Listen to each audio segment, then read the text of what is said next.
Welcome to the Scale Model Podcast. In this podcast, we aim to entertain, inform, and promote the hobby of scale model kit building with interviews, reviews, and news about the hobby.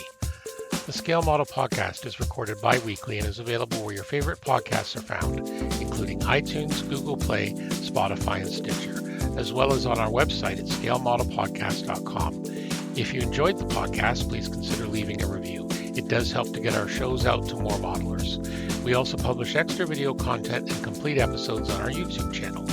Feel free to like and subscribe to the Facebook page at www.facebook.com/scalemodelpodcast. There's also a Patreon page at www.patreon.com/scalemodelpodcast. Your Patreon support helps us cover hosting costs and gives you access to extra content as well as prize giveaways. Welcome to episode 52 of the Scale Model Podcast, sponsored by Goodman Models. I'm your host, Stuart Clark, and I'm here once again with, at least via Zoom, the Zoom tubes and all that good stuff from Goodman Heavy Industries, way over in West London, about 5 minutes from me, actually. Mr. Anthony Goodman, how are you, sir? I'm wonderful, Stuart. How are you this evening? Not too bad, not too bad. We're finally getting some rainy weather, but a bit cooler. At least it was a brutally hot weekend here in southwestern Ontario. Sure was. Exactly. All sorts of, but you know, even with the weather, vacation, it's actually a bank holiday, as we call it, here, as our friends in Britain and Australia would call it. Here in Canada today, so a lot of people weren't working, so we're recording this on the Monday night. It was a good weekend. How was your holiday weekend with you and the family? Oh, it's great. I got lots done. I chipped away at my the subject kit for the in-depth review, which is the Gabriel kit from John Moscato. So yeah, got that happening, and yeah, actually, I'm having a lot of fun with that. But we'll talk about that in a little definitely. bit. So, and I'll talk about the Great Airbrush Adventure as well. Of course, yeah. So got lots of housework done and all that good stuff. Me too. See, we're both well trained and civilized. Okay, so of course we want to thank our latest Patreon supporters, Joshua and Trevor. Thanks to both of you. If you want to be a Patreon supporter, you too can be one of the chosen few. That's great, guys. Thank you. Yeah. Scale Model Podcast, patreon.com/Scale Model Podcast. Okay, our latest news, and we're going to start with you, Anthony. You have an announcement. What's your announcement? Actually, I know what it is, so I shouldn't sound surprised. Yeah. Well, you know how it goes sometimes. There's a lot going on, so I'm going to have to step back my role at the Scale Model Podcast. You're changing your role. You're not stepping back. Changing my role. Yeah. Yes. So yeah, I've gotten really busy. I mean, when have I not been busy, right? Well, exactly. And you have kids and all that. Yeah. So what are you going to be doing for us? You're going to be the roving reporter, right? Yeah, I think, you know what? I think I've really kind of hit my niche with doing the interviews, and I want to keep doing that. So I'm gonna get a set amount of interviews that the listeners can count on hearing, and that you can feature in the podcast, and I can still pop my head in once in a while. Well, exactly. And, you know, one of the things I first told you when I asked if you wanted to come on board, I said, no matter what, it's a low priority. The kids and the family and life in general comes first. And, you know, like you say, you've got those kids, and, you know, they're only young once. So definitely do that. But no, it's always good. And I know you're going to be around. You're still going to be a regular contributor. And, you know, I've really appreciated your ability to find and interview volunteers, subjects, victims, whatever. Yeah, it's pretty scary how well you managed to just pick that up. So he's going to be our roving man on the street. He thinks he's getting. Go ahead. Oh, sorry. I wouldn't mind thanking you, Stuart, for you know, I'm really glad I could help you along with your vision on the podcast and hopefully add to it. And certainly it's been a really wild ride, and it's been great to meet a lot of people and to connect with a lot of people. All the interview guests, a big shout out to everyone who's actually taken time out of their busy days to meet up with me and do the chats, and with us when we did a bunch of joint ones there. And a lot of the great sponsors that have come on, I want to thank them for helping us along. Mhm. and because that made it more fun when we could, give prizes out to the listeners Exactly. and make it more interactive that way.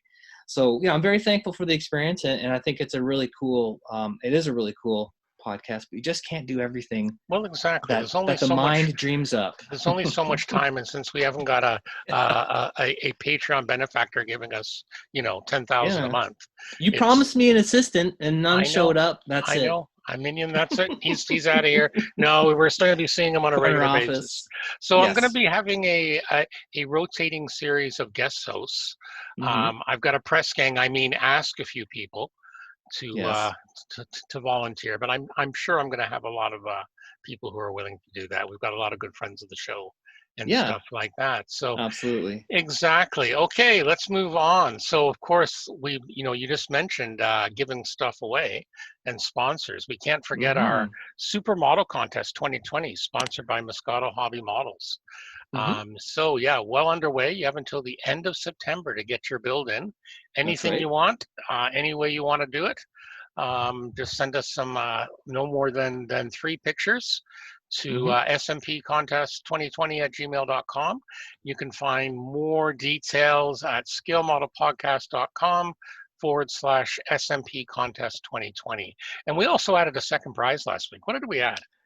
Yeah, this is really cool. It's a 1:24 scale Aoshima Lamborghini Aventador. Was Aventador. the proper pronunciation. It's a beautiful kit. It So is. we have opened it just to have a look and make sure everything's in there. This was generously donated by John at Moscato Hobby Models, Mm-hmm. and it's a very cool car, and looks like a real beauty of a kit. Right, and we shouldn't be neglecting mentioning what the first prize is from Mm-hmm. John. So the first prize is the 1/48 baby space crab, which is the Imbit the scout crab from Mospeada or Robotech. Mm-hmm. So that's a cool little kit. That kit is I think it goes for about 110 Canadian dollars.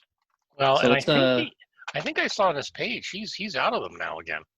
is he sold out of that one too? Yeah, I thought I they saw are that. low run. They are low run and they're going Yep. really well. He's getting a lot of sales, and of course he's also reminding people out of the U.S. you can get them from our good friends at Return to Kit Form Mm-hmm. as Yep. well. But I think They're his the own personal, international. yep, Yeah, his they're the own personal international. supply I think was out. Mm-hmm. So No kidding. yeah, so I'm not that's surprised. nope, His kits are real gems, and they just fly off yep. out of the shelf. Yep, exactly. Okay, in other hobby news, Atlantis Hobbies, they Mm-hmm. teased something about a couple of weeks ago, and they announced it late Friday. They've actually signed a multi-year licensing agreement with General Motors. Mm-hmm. So basically, this allows them, they're going to put in the many car and truck molds they have in their inventory. They've also announced they're working on new tooling to upgrade many of the older models with clear windshield parts that were lacking and new updated tires. This will include snap together funny cars, muscle car, and classic American cars and trucks from Chev, Buick, Oldsmobile, and Pontiac in 132nd, 124th, 125th, and 116th. Wow. The addition of these great classic General Motors kit will fill the void in the Atlantis product line. So they said, so Peter Vetrus, the president, states, when we first purchased the molds back in August of 2018, I was very excited about the automotive subjects in that purchase. Now it's time to upgrade them and get these classics back into the models. So That's yeah, cool. some exciting news. Now I have reached out to Atlantis Models now. It was late Friday when this went out, so maybe they haven't seen the email yet, but I'm really hoping we can get an interview with them to also find Mm-hmm. out, because I know there's a lot of car guys and some old classic kits and that haven't been available in a while. So this will be kind of nice, Yeah. nice And to see. some of those classic kits are like really desirable collector's items. Yeah, they're hard to find now, and Yeah. if Atlantis has the molds, they're gonna treat them right, and you're gonna Yeah. have some pretty cool things. Mm-hmm. So that's great news from Atlantis, and hopefully we'll get some more information from them. Yeah. Okay, mailbag. Not a big mailbag this week, but our good friend Tony Jacob wrote in. Um, Tony. Tony, yeah. So Tony first replied because I was going through that long thing, how doing things your way, and I Hmm. mentioned on the podcast that yes, I do clean my airbrush sometimes with Windex. And Tony, quite funny. He sent me a Facebook message while he's listening to the podcast. And he goes, Windex, no, or something to that effect. I'm shaking Um, my head, Stu. yeah, I know. And then he was he said just kidding, but he kind of writes in and he kind of says the same thing that I've said here. The best thing to do anything in modeling is the way that suits you and works for you. I Hmm. don't believe in there being only one right way to do anything in modeling, and too many modelers worry too much about what other people are doing. I always Hmm. tell beginners to find some good advice, then use it as a starting point. The best example is the common question about what ratios should I thin paint for airbrushing.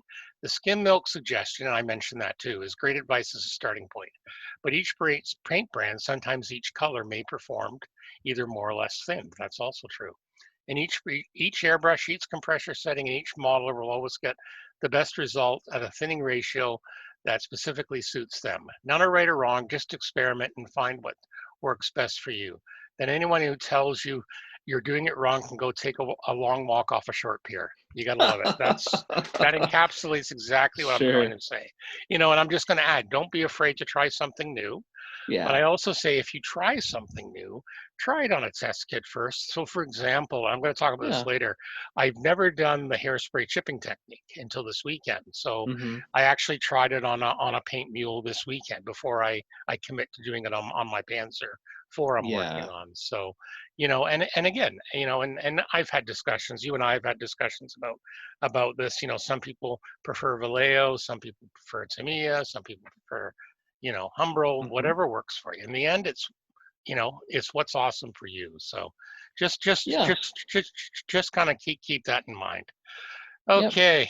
So yeah, that was our good buddy Tony. Tony always has really good advice, and he's clearly been doing models for a long time and gone through a lot of process. And just to add to his thought, certainly that thing about like there's no one way, right? There's Mhm. no there's no right answer. It's Yep. one of those situations where I think, when it's not working out, you can tell and everyone else can tell, right? But Mhm. when it is going well and you're getting good results, then and you stumble on a process, that's absolutely totally valid. Yep. And I think maybe sometimes people get, and certainly beginners and intermediate kind of builders, it's taking to time to experiment with the stuff you have to get it Mhm. to work the best, right? Yeah. Instead of just trying one time saying, well, this primer is no good. Well, what if you did it a slightly different way with just what you have, and then Mhm. maybe you get a better result? So just that Yep. experiment with your stuff, like make notes, try and be methodical, and then you'd be surprised that you can you can answer your own questions, Oh, I know. and instead of having to worry about kind of the next thing or investing in a brand new set of tools or paints or something like that. Well, exactly. And this is why I always say I always love trying new things because Hmm. maybe I'll find something that works. That actually works Yeah, it's better than often what I'm doing. a process of trying, Yep. not just one time and then making a judgment, but trying it a few times and tweaking what you're doing and being aware of that, right, to see if you Yep. can get that result that's in Yep. your mind's eye. Yep. And actually, I should tell you, Tony says he's been using Windex for years to clean his airbrush as well. I'm So, shaking my head. so yeah. So do you want both of us to tell you to take a walk? Sure. There you go. I'll walk right off that Right pier. off that pier. Yeah. Right off that pier. No, I do use a mix. Splash. I do use a mix, but yeah, I find for the acrylics I use, it works. It's Yeah, great. there It you works go. well. So there you go. Okay, let's get on with a absolute as normal ton of hobby releases. Hmm. So we're going to start with Italeri again this month. They've got five new items. I think most of these are reboxed or repop, but that's fine. They're available again. Hmm. So first, we're starting off with the BMW R80 GS1000, the Paris to Dakar Rally, the 1985 version of this. This is a Wow. motorcycle, 1/9, fairly big scale. So yeah, the famous Paris Dakar Rally. So yeah, a lot of people think about this as only on four wheels, but crazy guys would ride motorcycles all the Oh way my through. goodness. Yeah, I bet their bum would hurt at the end of this, eh? Yeah, I was gonna say that's got to be uncomfortable Yeah, for so this BMW. distance. BMW is quite well known for motorcycles, particularly in Europe. They created a special series dedicated to this, so it's got some nice markings, couple of different sponsors, stuff like that. So yeah, it looks good if you're a motorcycle guy. And Yeah. this is gonna come out to be a fairly big bike, and it looks nice. At least the copy we see here. Yeah. Next up is the 148th Ju-87b Stuka. Again, this will be a repop, but it does come out to 4 versions, photo etch fret. Basically 1, 2, 3, 4 different markings, as I said. Nice looking decal sheet. Yeah, if you like Stukas, this might be a good option. Looks like a couple of bombs, a little bit of photo etch there as well, so definitely check that out. Next up is also in 48. In fact, they even have a picture of it with a Stuka. Is the Opal Blitz tank wagon. This was a main truck used by the German forces. So you may have seen this on an airfield. So a good possibility for a diorama here. So looks like you've got 1, 2, 3, 4 versions again. Couple of bonus markings. Also includes masks this time. More and more. Have you noticed that? The larger ones now, they're coming with great. masks. I mean, why not? I mean, that's got to be a cheap value added product, right? Like to actually produce, I would think. Just a bit of tape. Well, and I figure as well, we've been seeing mask sets for aircraft for years. So it's nice to see even the mainstream manufacturers, not only for aircraft now, but they're getting into them on the other side. I've actually never used a pre-cut mask. I can't wait. I think the first one's that I'm gonna use is gonna be Return to Kit Forms. Oh, the Valkyrie, yeah. VF1. And I actually bought one I think when they first came out with it. And I mean, I love them. I absolutely, when you're doing something particularly in the smaller scales like that Lancaster, it's just, it just makes life so much easier. I've cut out plenty of tape, but it seems like it just be such a nicer. The pre-cut ones, there's just certain, again, it comes down to, do you want to spend 3 or 4 nights doing it, or you just want to get it done? If it's something you like doing, great. But if not, if it's worth the money, if it makes life easier and lets you to continue. And I look at that, whether it's photo etch masks, whatever. So definitely. Okay, next up is, and I remember these from years ago. So this is a 1/9 figure of a German infantryman. So yeah, basically World War II. So yeah, you've got various, your basic soldier, Wehrmacht soldier, the German army. Basically, his uniform comes a little base, holding a rifle, some little decals for it. So 1/9 scale. I'll have to look up, see when this was originally released. This is a repop then. Oh, it has to be. Yeah. This is, because I remember seeing these years and years and years ago. Yeah. I'm just, while we're talking, I'm just gonna have a quick look over at ScaleMates. Trend. So you just why don't you introduce the next one while I'm looking this up? Yeah, for sure. So continuing on from artillery, there's a 15 centimeter field howitzer that's in 72nd scale. I wonder if that's a repop or if that's a new one as well. Probably. So it's the FS H18 Howitzer that was deployed by the Wehrmacht in key fronts during World War II. It was developed in the 20s and 30s by Rheinmetall and Krupp, and was one of the main artillery companies those were the two main artillery companies in Germany at the time. And they were trying to, work with key resources and try and keep it within the Treaty of Versailles. So I wonder if it was sort of undergunned. Well, the Treaty of Versailles, the Treaty of Versailles kept them limited to certain calibers, so that's exactly what it would have been during. This doesn't look familiar to me at all, so I'm sure it was they scrapped them as soon as they kind of came out out from the shadows with their, better engineered, more powerful weapons. Yeah. So you get two different marking schemes in this box. The 4th German Elite Division on the Eastern Front in 1944, which is sort of a low-vis gray kind of scheme, and then an unknown Wehrmacht unit in Budrio, Italy, April 1945, and that's kind of a more not the desert, but that sort of light Mediterranean camo scheme with the yellow and kind of gray splotches. Yeah. Oh, and there's a third one as well. Tunisia, spring 1943.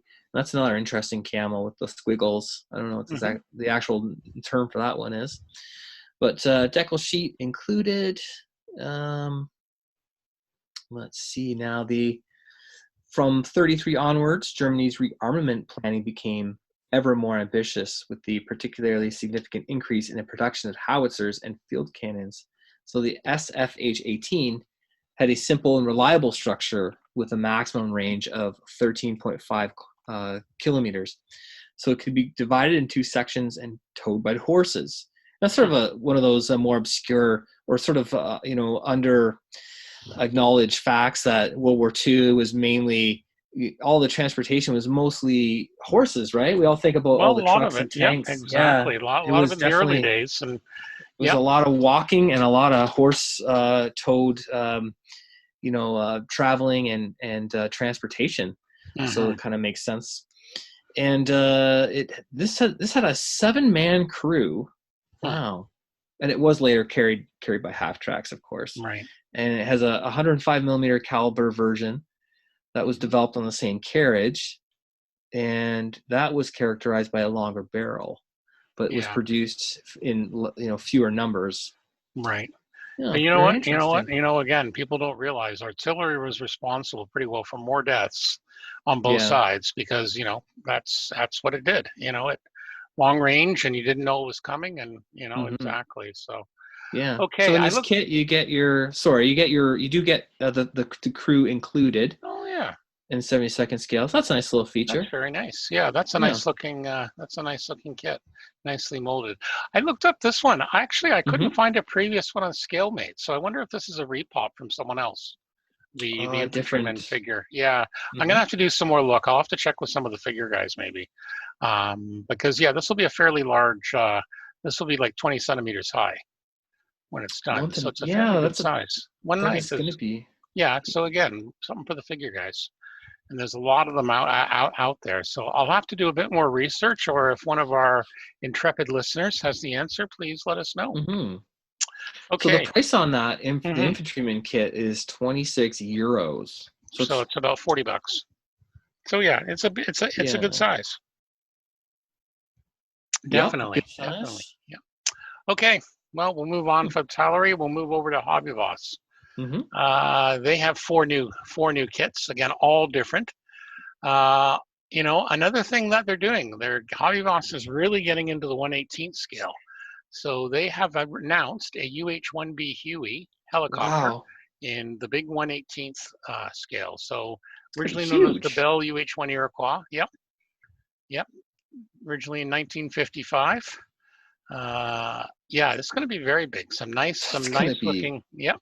Well, I remember a guy in our club. He built the 1/18th Harrier, and that was huge. Yeah. But again, So the last went first used in 1959. Went to tri-service production in 62 as the UH-1. The last were produced in 76 with more than 16,000 made. Very famous for its use in the Vietnam War. So this is going to be 84 centimeters in length and 22 in width. So yeah, that's a big puppy. That's almost a meter. Yeah, only 110 parts. So, but again, that is, that's going to be pretty wild. I like I'm just looking at the division of parts when they're showing the parts laid out there. So often, I remember I built maybe was a Revell, maybe, and it was in the 80s when I was a kid. The kit, it was probably 35th scale, but like the front end, the nose was all separate pieces. Here you have just like the fuselage cut in half down the center. Yeah. But you you have all of the pieces, they're already in Yeah, place, they're yeah, intact. kind of simplicity, There's exactly. quite a few pieces or that could have been broken up into Yeah, sub-assemblies that are not. it even comes with some So metal screws, so they're obviously holding some stuff together. Now, I wonder, the only thing I'm disappointed, I'm surprised they didn't supply masks with this, but I'm sure hopefully the aftermarket will. And is there a definitely. lot of 1/18th U.S. Army figures in that scale? Probably not. I think that'd be No, tough but to come again, by might be an opportunity for an aftermarket for sure. to kick in Yeah. if more, if they're going to get more into the scale. So, all right. Hmm. And then we have one for our good friend Anthony Stewart's, the Leopard 1A5 MBT in Uh-huh. 1/35th scale. So again, we've know all about the Leopard, main battle tank designed and produced in West Germany, entered service in 1965. This one seems to focus on the German version, the German built version. Hmm. So only one scheme looks like. Oh, Yep. But really? you could, yeah, one scheme, but you can basically do whatever number you want. It must be quite different when they were exported to Canada or Well, wherever different else. They must versions be in that, quite yeah. different. Yeah, Yeah. so There I think must be a this was the early notable, version, I think.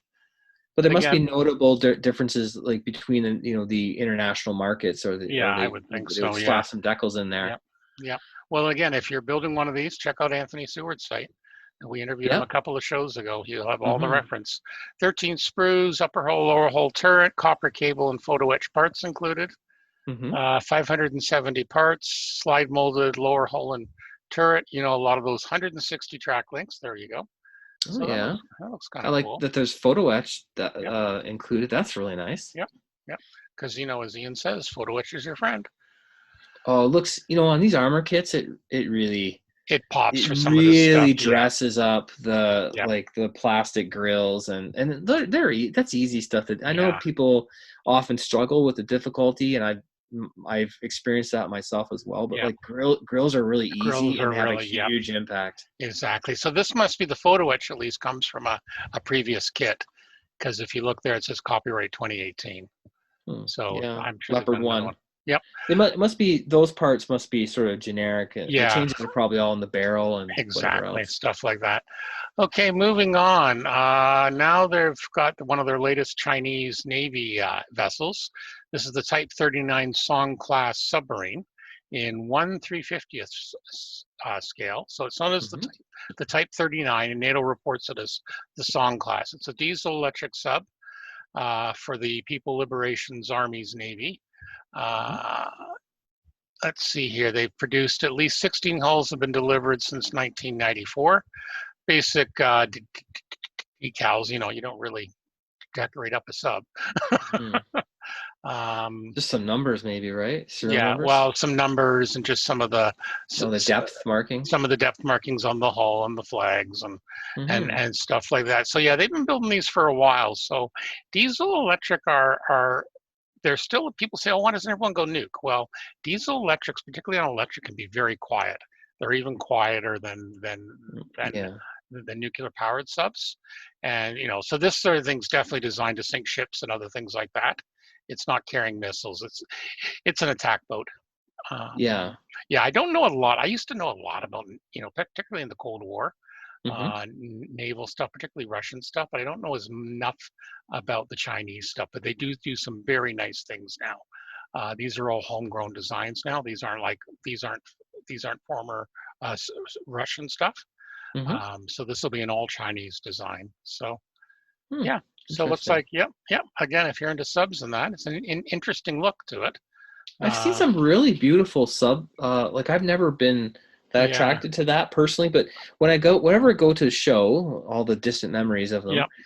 I always saw these really beautiful, submarine Hmm. models, and you think, well, that's Yep. quite nice, Oh, I know. There's some very attractive. awesome ones. Yeah.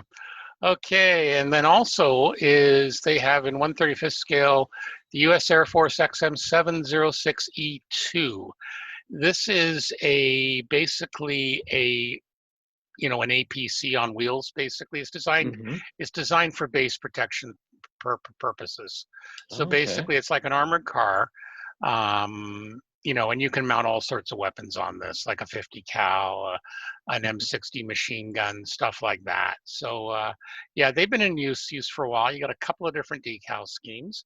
Yeah, I haven't actually seen this one in a while, but this one, the 3rd Security Police Group, you have the U.S. Air Force at Clark Air Force Base. That's in the Philippines. And yeah, this was in like the early 80s because they eventually switched to Humvees. But it does come with masks on this one. So yeah, interesting little subject and some photo etch.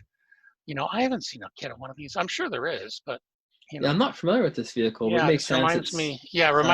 reminds me of some of the British stuff, but again, late 70s, early 80s. Yeah. So recon, EOD use, yeah, it's kind of a basically a workhorse, kind of a workhorse around the base and stuff like that. Yeah. Yeah, but basically to be politically incorrect, if it's designed to protect the base if the natives get restless. And that is politically incorrect, and I know that. So anyway, okay, Hobby Boss also means Hobby Boss Trumpeter, basically two sides of the same coin, same company. They have 4 new items.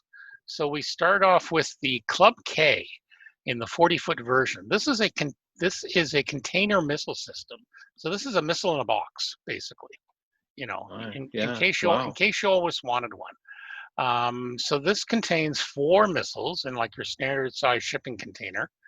And overwater ground target, hypersonic 3rd stage, can simultaneously fire at ground targets or like, over the water, over the bay sort of thing. So yeah, it's basically a standard 40-foot container.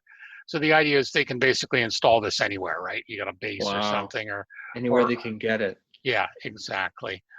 Universal launch module, so capacity for 4. So you fire 4, and if we're all still around after that, you could reload it and start again. Includes 1 missile, looks like. So there you go. Okay. Convenience warfare. Convenience warfare. Convenience warfare. Well, hey, if you got to protect your convoy, Yeah, no, interesting. Again, modular design. They make it quick. They make it simple. Yeah, it's all about logistics. Okay, yes. This one, the next one here, I know I heard a couple of naval guys chirping about this one. This is the Type 23 frigate, the UK Royal Navy. This is HMS Kent in 1/700th scale. So the first Type 23 was originally commissioned in '89, and the 16th was launched in May 2000 and commissioned in 2002. So these are still in service. So basically, they've recently been upgraded with Merlin helicopters, some new advanced sub equipment, sonars, stuff like that. Anti-submarine equipment. Anti-submarine, right? Yeah. So so currently HMS Kent's actually doing a big refit right now with some of these. So it's going to bring these vessels into the 21st century. So this looks like a very attractive model. 190 meters, 200 parts, 4 sprues, multi-directional slide molds, deck wood pattern finally engraved nameplate, and some photo etch frets as well. So yeah, nice looking frigate. I saw one. I'm trying to remember, it wasn't HMS Kent. It was one of the other ones years ago when I was back over. Nice looking vessels. Yep, nice looking vessels. Okay, next up, 148, the DC-3 Cnac. So this was the one, this is a reboxing of the original DC-3 or C-47 with new markings of the China National Aviation Company. This was used to transport men and materials over the hump during World War II and after. So the hump is basically the Himalayas. A very large hump, shall we say. From Burma and India and all that when they were fighting the Japanese. And what scale is this kit? 1/48th. So nice size. Nice size. Yeah. No, it'd be a really good very attractive, very attractive looking decals. Lots of rivets, split cargo door.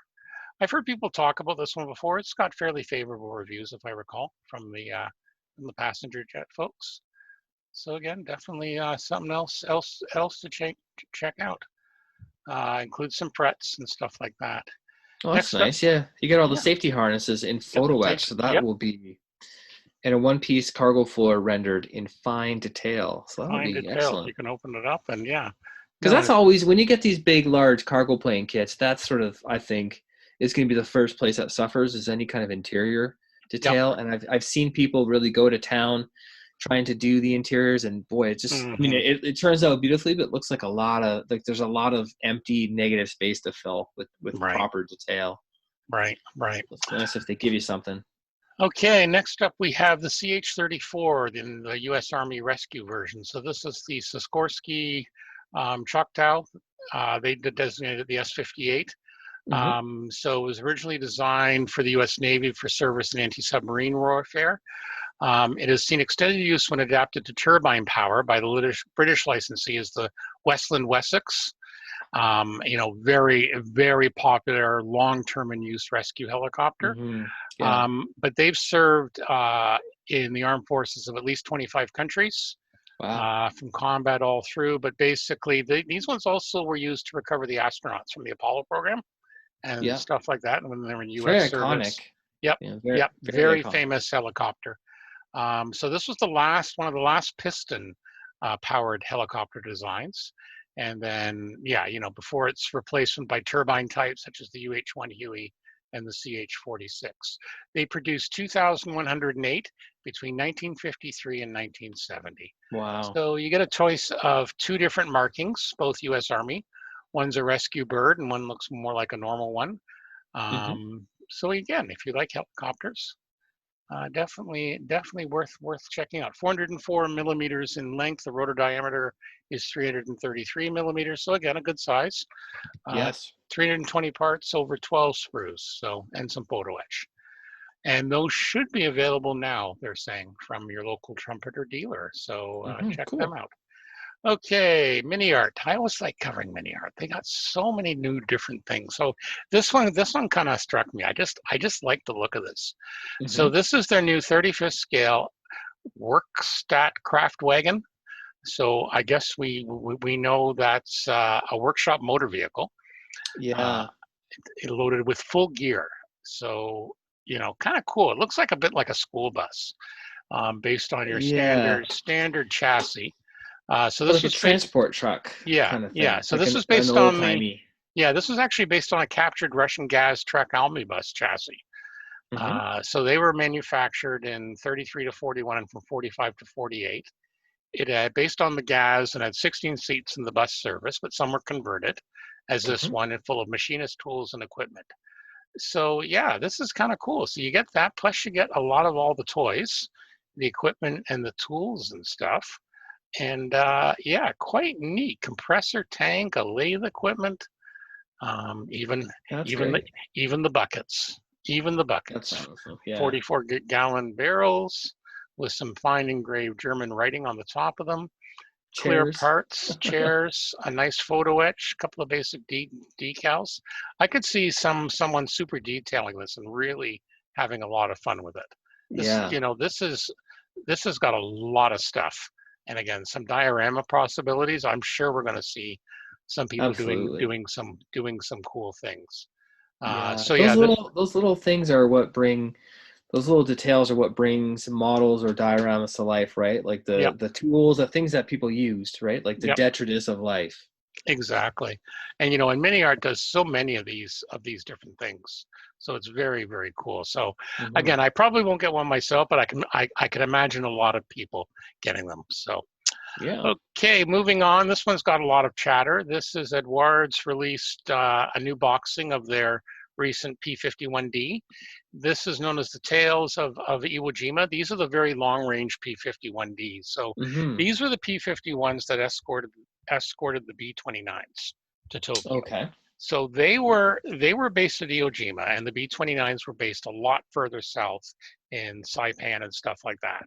So these, we're talking 8+ hour missions, okay, for the actual fighters, for a single seat fighter. At least when you're in a B-29, you can stand up and stretch, and they were like 12 hours. So I often remember a documentary. So if you imagine you fly from south of the border of the U.S. border in Mexico, and you're flying a mission to Canada and back. That's the distance we were talking about. Wow. Back then. So, and again, 2/3 of that distance for these P-51 pilots.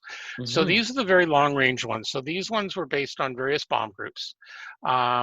So the first boxing they're going to do, they're going to focus on the 15th Fighter Group. So they've got 1, 2, 3, 4, 5, 6 fairly famous schemes that are going to be up, and these are the all metallic ones. I really like these. You know what? Okay, I'm going to surprise you. I have not built a P-51 kit ever. Which is very surprising. But I'm more and more I've been noticing these ones, and I'm kind of thinking I got to build one, either a European or a Japanese one, or a Pacific Theater one. And this might be because Edouard builds just superb kits.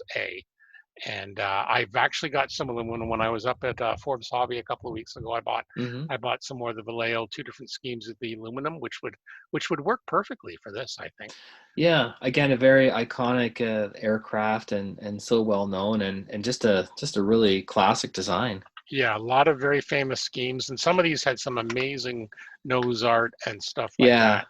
It looks like it would be a fun from a modeling standpoint to do all like the metallic skin and it's the Edouard. colorful. It's Edouard, so it's going to look good. It's going to almost fall together. Hopefully, yeah. I mean, I hear nothing but great things about these Edouard kits, so maybe this would be the one to build. Yeah, I built their 72nd scale Spitfire a while back. It's a beautiful jewel of a kit. So I've been looking at their Spitfire releases in 48. Not that I need another 48 Spitfire kit in the stash to accompany the other. Let's see, 1, 2, 3 in that scale.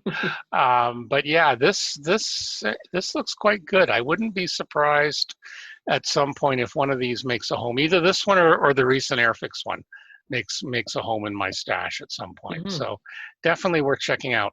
Okay, a couple of new announcements from Dora Wings. They posted to their Facebook page. So they've got a couple of new items for September. First one is the Westland Lysander, the Mark III in 1/72nd scale. This is a very famous British aircraft support and reconnaissance. It's most famous for bringing in SOE operatives behind enemy lines, like sabotage picking teams, picking them up. It could operate in very short strips, very rough strips, very famous aircraft for that. And I haven't seen a 1/72nd version of this in quite a while. And then next up is the Miles M9 Master Mark I in 1/48. And that's a very obscure British plane. I'd almost forgotten about it, and I had to look it up, but it was like a slightly pre-war aircraft, if I recall. So again, not a lot of things out there. And it was basically obsolete pretty well. It was basically designed as an advanced trainer, really. And basically it was used during the Second World War. The first one was produced in 39. One of the things they did talk about for this aircraft was the most radical use was the M24. Armed with 6 303 machine guns, it was intended to function as an emergency fighter during the Battle of Britain. It didn't see combat, probably, thank God. I'm just saying. But yeah, they've been used all over the world. The U.S. Army Air Force used it, the Irish a bit, the Egyptians and the Turkish and the Portuguese. Now, what's interesting is thousands were manufactured, but there isn't any complete examples left. So, really? Yeah, most unfortunate. So, yeah, and again, you don't see this very often. So 1/48. So I'm sure people who are really into the British stuff are going to be good. Now, someone asked about if this is going to show up in 72nd, and Dora Rings replied to the person, said next year you're going to see that in 1/72nd scale. So, yeah. So that looks interesting as well. So, and these have to be. Well, I think the Master has to be a brand new tooling. Same thing with. I think they mentioned that. Dora Wings does. Yeah, it's 100% new kits for the Miles, and the Lysander is.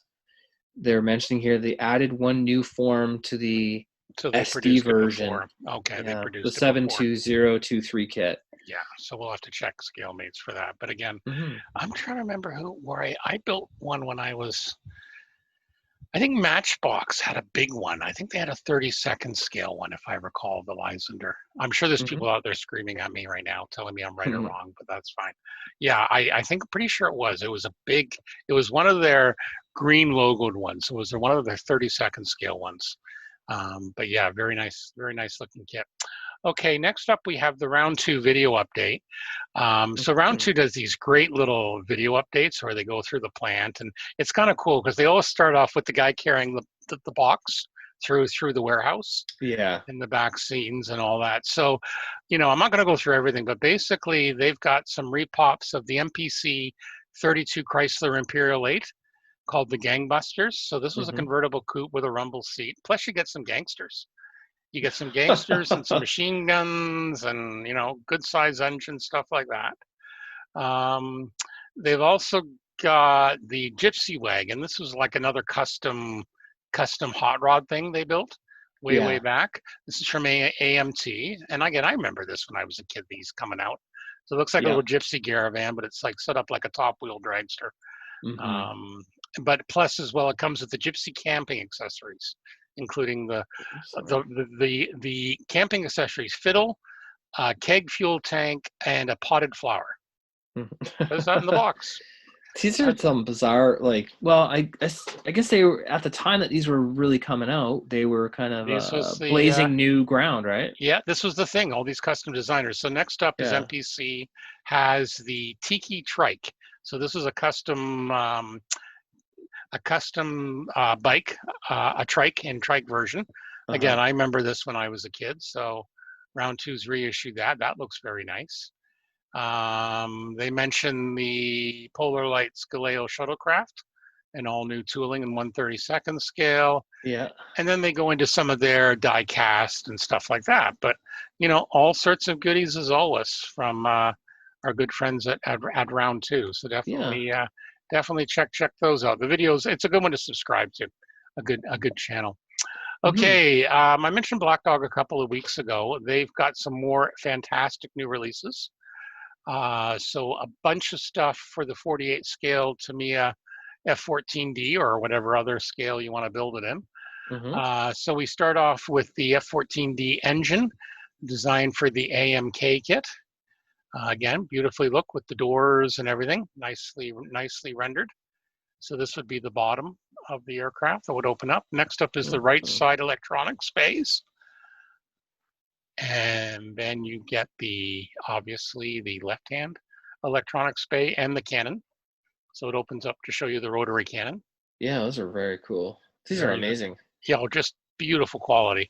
And again, just the right scale, right? It's not too big, not too small in 48 scale. And then they also have the spine electronics.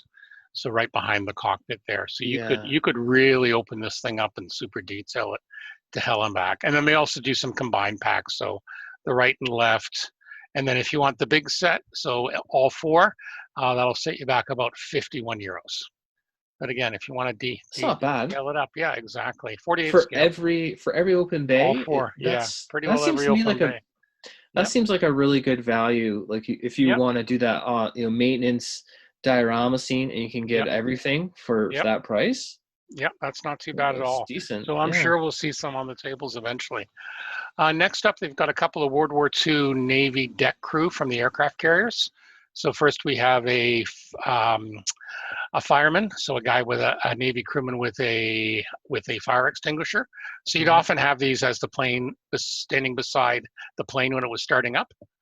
And then they have a medic personnel, and then you can also get them combined. So about 24 euros combined. This is in 1/32 scale, I should point out. So they're about just over 13 euros individually, and about 24, just under 24 euros if you buy them together.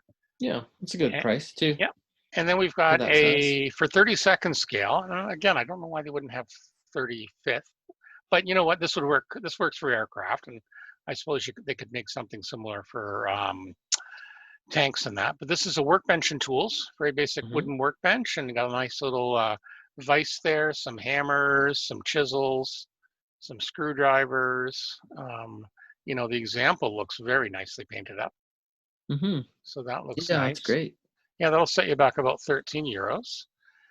Then there's a Berlin ruin base. These are all in 35th, so 90 by 90 millimeters, so 9 centimeters. So again, if you suck at doing buildings, but you want to add something to your diorama. So yeah, they've got a Berlin one. They've got a Stalingrad factory ruin base. They're just over 20 euros. And yeah, so they look nice too. I like the Stalingrad one.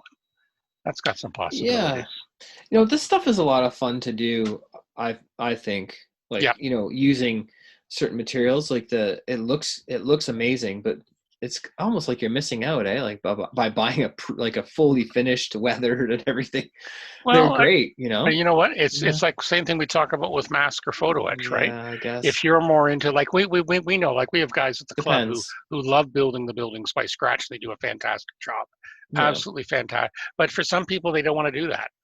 They'd Yeah. rather just weather the No tank, but interest they in the want a base. they want a nice base to put it on. So Mhm. again, it basically gives you the option. So okay. Interestingly, this would be Mhm. too small for a vehicle. This looks like more of maybe figures or something. Well, or you could add it. You could add it to a diorama, like if you want Yeah. it to be the focus, and then just weather it and everything beyond that. You'd have to. It'd be 20 a centimeters. trick. Well, 20 centimeters is still pretty big, but yeah, I know what you're saying. Yeah. Yeah. There's no Yeah. space on there to No. So good incorporate for a figures. vehicle. Yeah. Yeah. But again, depending what you want to do with it. Mhm. Okay, let's move on. Scalemates. They're hot kits. Mhm. So we were talking a couple of weeks ago about the Cessna 02A Skymaster. This is the ICM 2020 new tool. Mhm. Edwards, I just mentioned the Spitfire, the Edwards latest 48 scale. So this one's called the Spitfire Story. So this is going to come with two Spitfire Mark One. Again, absolutely bloody nice. If I had some money, it would be mine. But anyway, Tamiya's Martyr One, the Ryefield Model Sherman,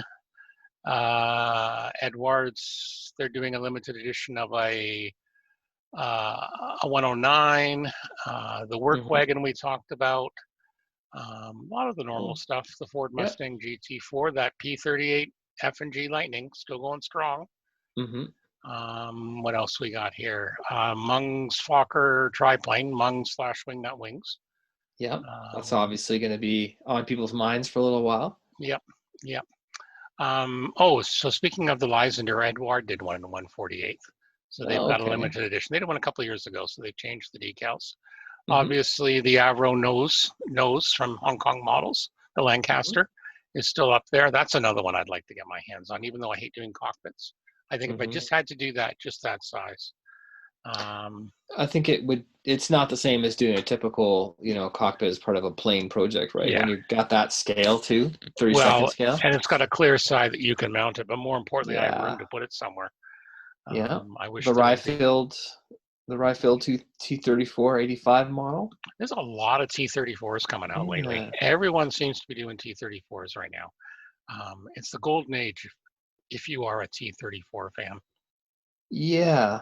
Well, our friends down south there in Oh yeah. Classic Model Mojo, I know we have a couple fans right there, especially Mike. He's Yep. sort of waiting patiently to Yep. get a proper model. Yeah.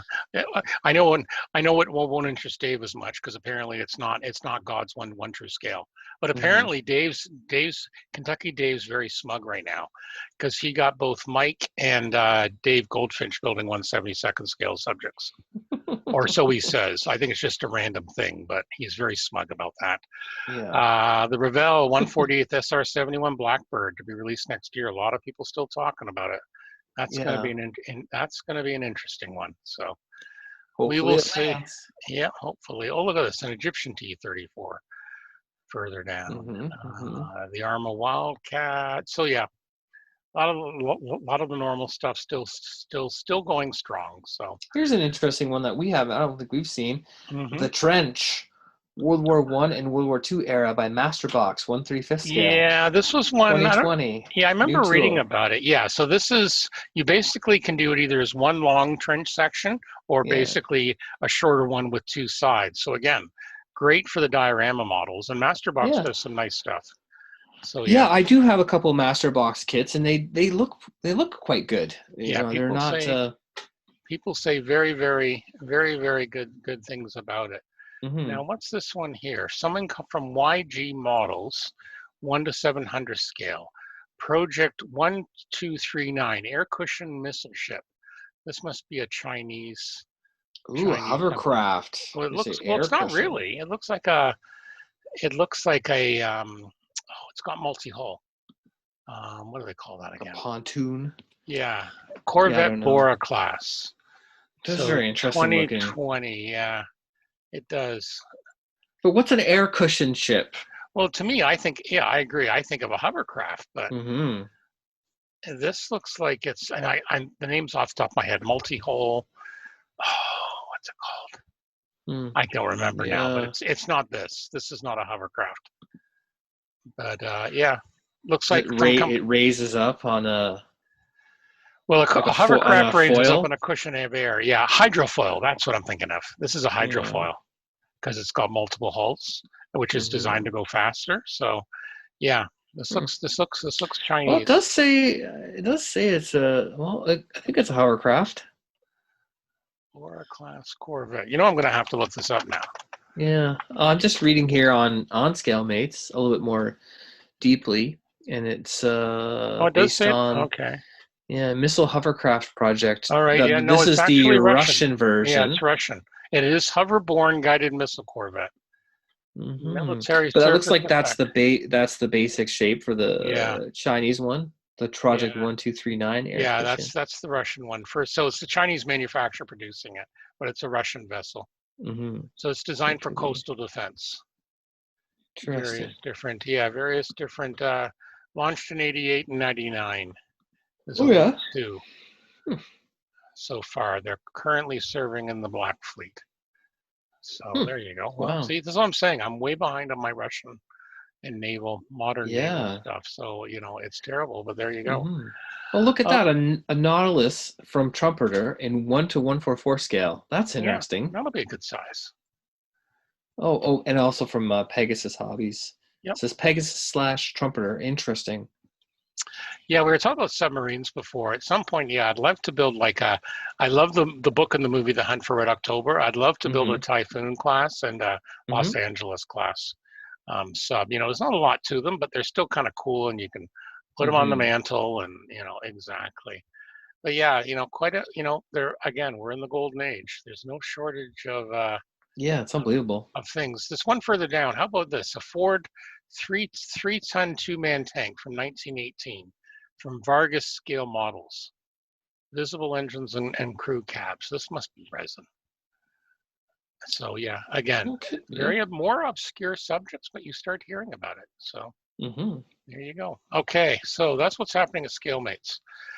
Okay, so we're going to move on, and we're going to talk about, Goodman Models. Yeah.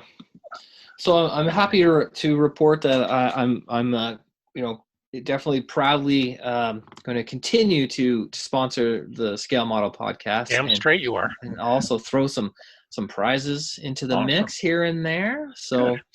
Yeah. So other than that, I have full stock ready for shipment anytime. I've got all the sets. I've got super stands. I've got individual singles. I've even got factory seconds for the budget conscious model right now. Check them out again. Yeah.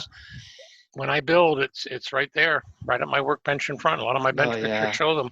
They just look great. They look super sexy in that stand. Oh, the stand is great. I'm just going to point it out. Sorts things out. And let's see, you on your website at goodmanmodels.com. The next shipping date is Friday, August the 7th. That's right. So make sure you get your orders in, and I'm sticking to the 2 week kind of window. It does make things a little bit slower because also all the postal services are moving a bit slower as well. But we're just trying to be socially responsible and not. And I don't think people mind. People aren't minding, so I don't think it's too bad. And you constantly are getting feedback back and talking about how awesome they are and stuff like that. I want to talk a bit about the value pack combo because that is the best bang for your buck. So that includes, what does that include? That includes six of the different sanding blocks, plus the stand, plus some instructions, plus the color guide, all beautifully boxed in a rather gorgeous little cardboard box. We should say the stand comes from our good friends at Sean's Custom Model Tools. Yeah, he 3D prints them, so I find that really fascinating, right? You're making your own model tools. But the set really works together. You have to offer people something to try or replacement, but when you're working on your kit, I've really provided all the grits that you're going to need to kind of work through seams, or if you're thinning, you're trying to thin parts or true different faces up, or fix alignment issues on two mating halves.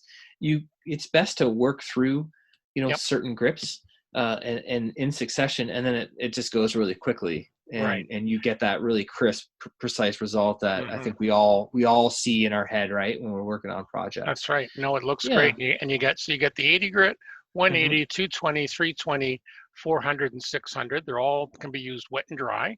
They're also easy to clean. If I recall, you have a video on how to easily clean them up on the website. So the value combo, all that kids can be yours for $28.99 US plus $11.49 US shipping, and that is worldwide. You will not find a better deal anywhere. I think so. I mean, I use them.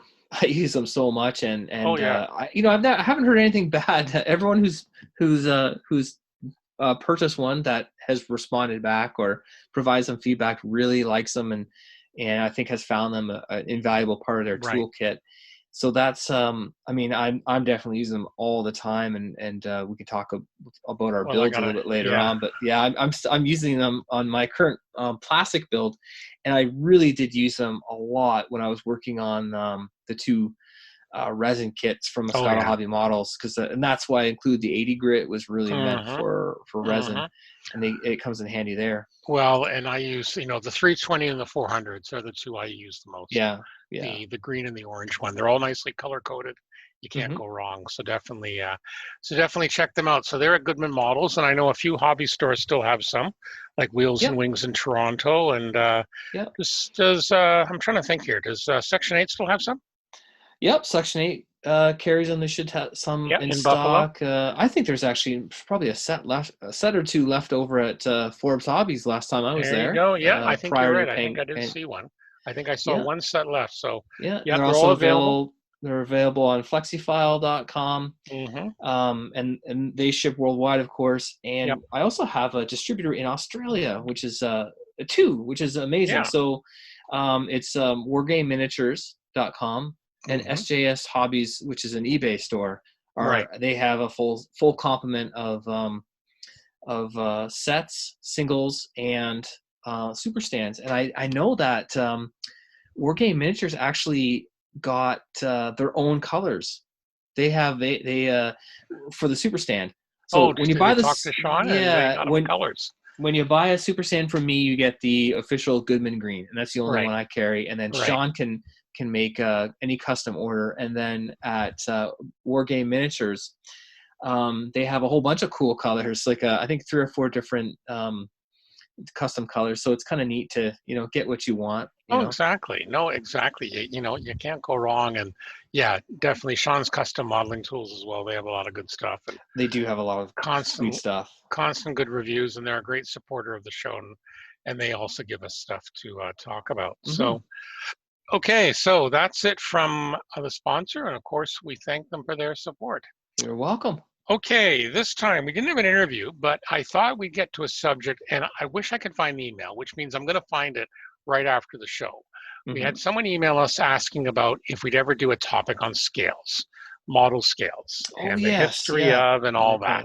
My apologies to that I cannot find your email. I'm sorry. If you feel like emailing me back, I'll do that, and I'll post that as well. So I spent a couple of hours going through, and it's quite interesting. The best source actually for a lot of this is actually Wikipedia when they talk about scales, and there is a ton, an absolute ton. So we could talk about talk about rail scales, scale models, miniature gaming scales, all sorts. So basically what I did is I looked up just the largest list I could find. And there's some details. Some of this includes toys, some of it includes die cast, stuff like that. So I'm not going to cover everything. I'm going to cover what I know and what I've played with a little bit and stuff like that, and we'll go from there. So you can go all the way up, and there's been more recent scales. So we could start with, 1 to 100,000 for the Super Starter Store from Bandai. And I think the Death Star 2, It was something like 1 million or something. Whoa. Something like it was something obscene. Yeah, which Now makes that I'm, sense. yeah, I should add that to the Wikipedia entry. Yeah. Uh, Death Star. Hang on. See, now I'm gonna look. Now I'm gonna look. See, because I'm getting distracted. It's Uh, quite amazing. I'm sure there's been a transition yeah, here. in popularity too, Oh right? yeah, Based there has. on. This is an older. The list here on Mhm. Wikipedia, because I know it's like 1/18 this includes. So the Death Star 2, 1 to 2.7 million, Mhm. and the Star Destroyer 1 to 145. So let's just say more common scales, okay? So Mhm. let's start with the 1 to 20,000. This was included for a company called Airy, I assume out of Japan, of the very large Zentradi spacecrafts from the Macross series, because you remember Score. some of those were very, very big. Yeah, they're huge. Yeah. Absolutely huge. And again, we'll go down the list. 1 to 2500th and 1 to 2400, very popular size for naval wargaming Mhm. and a lot of sci-fi. So like Starfleet battleships for the Yeah. Starfleet Battles game for Star Trek and stuff like that. We'll go down to 1 to 1250th. This is a Yeah. very popular range for the European ship modelers. Mhm. Again, a lot of wargame miniatures, whole different ranges, but a lot of it's a very fairly popular scale in that range. So a lot of people use that. Okay, Mhm. now we're going to get down to some of the nitty gritty. 1 to 700th. So this is a very famous scale because this is the one that a lot of the Japanese ship modeler kits agreed to start using. Mhm. So what happened was years ago, Airfix, Heller, they were producing models, and we'll talk about them later. Things like 1/400th, 1/600. Airfix was doing that. Revell was doing a 7/20th scale, stuff like that. So in the early 70s, the Japanese manufacturers, they wanted to produce a series of mostly Japanese Navy subjects, Mhm. but each of the manufacturers couldn't do it all themselves. So they actually got together. So Aoshima, Tamiya, Hasegawa, and Fujimi. And there was another manufacturer, smaller one called Pit Road. So they all Mhm. agreed they're going to do a waterline scale, and they decided to do 1/700th. So the reason they did that, approximately 1 inch equals 60 scale feet. Mhm. So originally only ships of the Japanese Navy, but then they slowly expanded for a lot of World War II subjects and stuff like that. Matchbox released some in between 77 and 79. So due to the large range, it's considered one of the standard scales. Mhm. So you can produce, have like the Yamato, big battleships, big carriers, stuff like that in a fairly reasonable size. Mhm. And you can even get photo etch, tiny, Wow. tiny, tiny photo etch, but it's a good size. And there's got to be a couple of hundred now. And these are all water lines. So the idea is it didn't come with the lower hull. Mhm. So you could mount them directly on a base or on a shelf. And, it was very, very, very, very popular. And they're still being produced now. Um, so as I said, 4 manufacturers, although Fujimi left the consortium in 92 and made their own line. Um, Wow. I'm not sure of the details. So Fujimi's itself, they have over 180 products. So yeah, quite a large number. A lot of people do scratch build stuff like that. So Mhm. very popular line 1/700th. Modern carriers, like I said, all sorts of stuff. Okay, next up we have, if we go down the list, we obviously go to 1/600. So this was another kind of quote unquote standard scale. Mhm. Originally kind of started by Airfix and Heller and stuff like that. Um, they had some die-cast model airplanes out of Japan on that scale, but mostly Airfix Mhm. did a lot of ship scales and stuff like that. It's interesting to note that the Royal Navy was using this scale for all their drawings. So I bet Yep, you back in the day, and I'm thinking 60s, 70s, people were trying to, make models. They probably had to do a lot of scratch building, a lot yep, of prototyping themselves. And if you could get yourself, your hands on a copy of drawings, then Exactly. why wouldn't you just roll with that? And you got to remember, a lot of these will conform to like imperial measurements, like 1 inch equals 1 foot and stuff like that. So keep so that in mind. 1 to 600 is about 1/10 of a nautical mile to the foot. Yeah. So you can see that's just like an easy number to work with. Then we had 1/570. If I remember, a few Revell models were in this scale. 1 to 500 scale. That was used by the U.S. military for ship models, used in war games and naval recognition. Some companies did some plastic models, but not very often. It's actually a very common scale for architectural modeling. So I think, is it Fujimi? One of the Japanese companies has traditional temples and Japanese buildings. You can get some like that. I think Hasegawa did. I think they're in that scale. Some of them are. So good scale. Okay, moving down, we're going to move down to 1/350th. So again, very, very famous scale. This is the other standard ship scale. What a lot of people don't realize is this, people think this came from the Japanese. No, this was actually started by a British company, the other British modeling company called Frog. Oh, wow. They actually, in 1936, the first 3 all plastic kits in a range called Penguin. So both 72nd and in 1940, they planned 2 1/350th kits of the Javelin and Tribal Destroyer. And again, they never produced them because everything went to war work, and they were issued in 45. But 1/350th. So 2 decades later, they finally said, hey, this is a good scale for a large ship. So again, some of the tall ships. And then I remember Tamiya coming out with the Battleship Bismarck in 78, the 1/350th. They also did the Yamato, the King George V, the Missouri, and the Enterprise. These are big kits, a lot of details and stuff like that. Dragons now produce some, whole bunch of different ones you can get now. So when you want the larger ships with all the goodies and all that, these are them. It's considered, much like 700, it's considered the standard scale. An interesting aside, we were mentioning the recognition models. I actually had a couple recognition models from U.S. Navy. Oh yeah. And they were I don't have them anymore. They were quite interesting. I had an albatross and like not a hell diver, but that classic Navy bird. That and they were up thing? to not the hell diver, but the like the wildcat. Right. Okay. The F4F. Yep. And they were really interesting. They were made out of like maybe Bakelite, if anyone was remembering that. And they were, I think they were slightly different scales because they were maybe the Wildcat was like 72nd, but the Albatross was slightly smaller. Yeah, could have been a smaller scale because of a larger aircraft.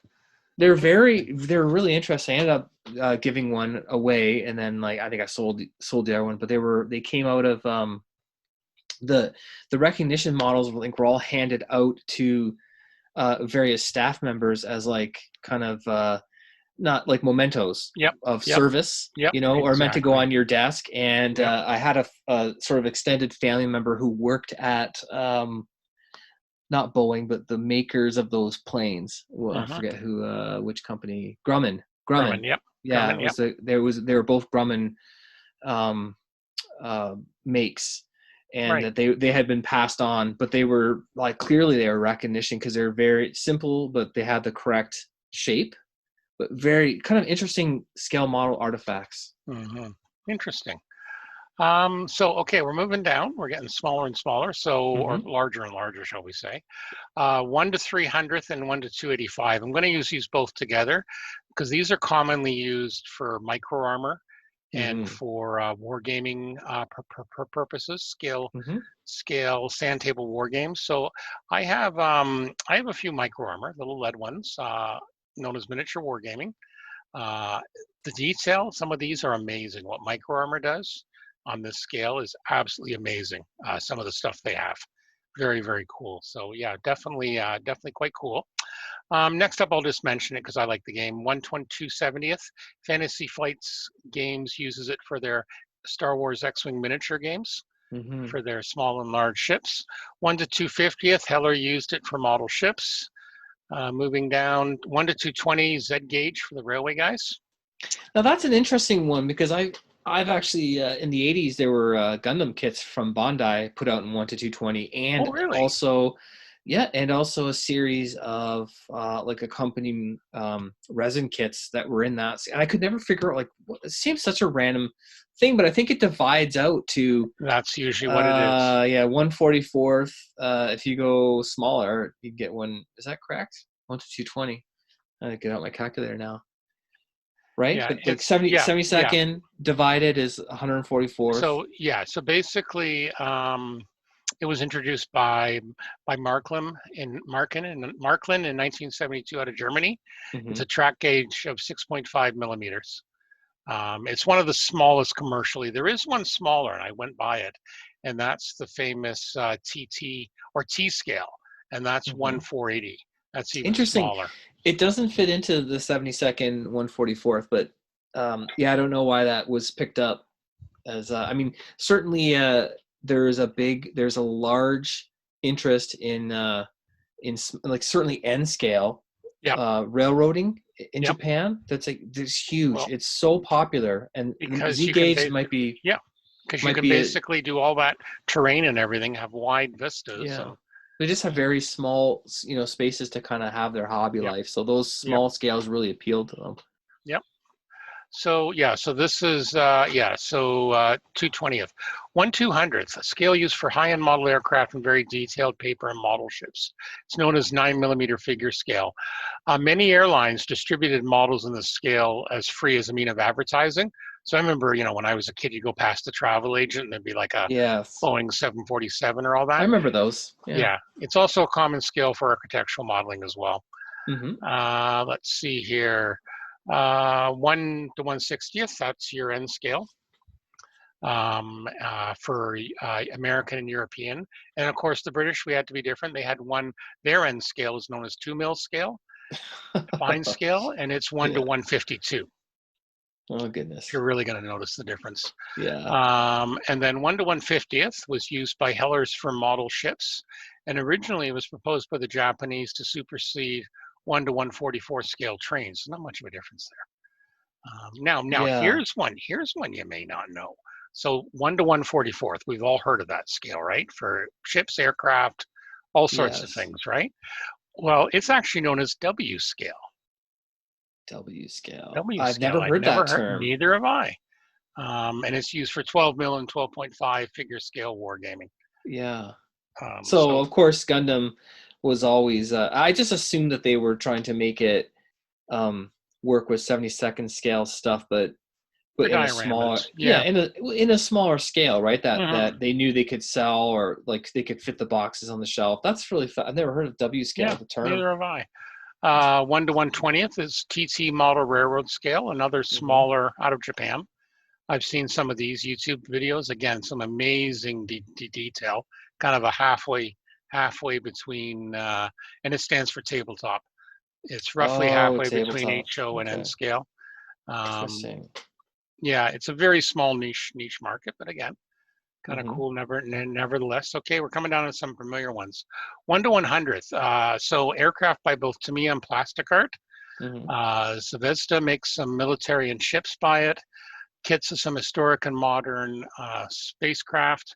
It's also known as 15mm figure scale, and it's another common scale for architectural modeling. And we should mention now that, like, with the Gundam kits, 1 to 100 is the most popular scale. I think it's when those kits came out. I mean, there were always even back to the 79 and the early 80s, there were 100 scale kits, but they were nothing in number compared to the 1/44th offerings.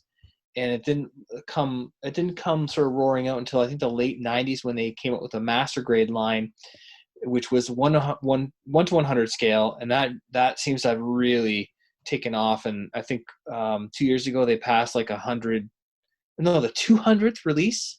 Wow. So the 200th like individual subject, amazing, the official kit. So that was, I think, 2017. Very cool. That's hugely popular now. With if you go to the Gundam guys, you go to the tables even here in North America, they usually find those those scales, breaking up the categories, and there's Mm-hmm. lots of entries in the 1 to 100 scale of Gundam. Yep. Yep. Okay, moving on.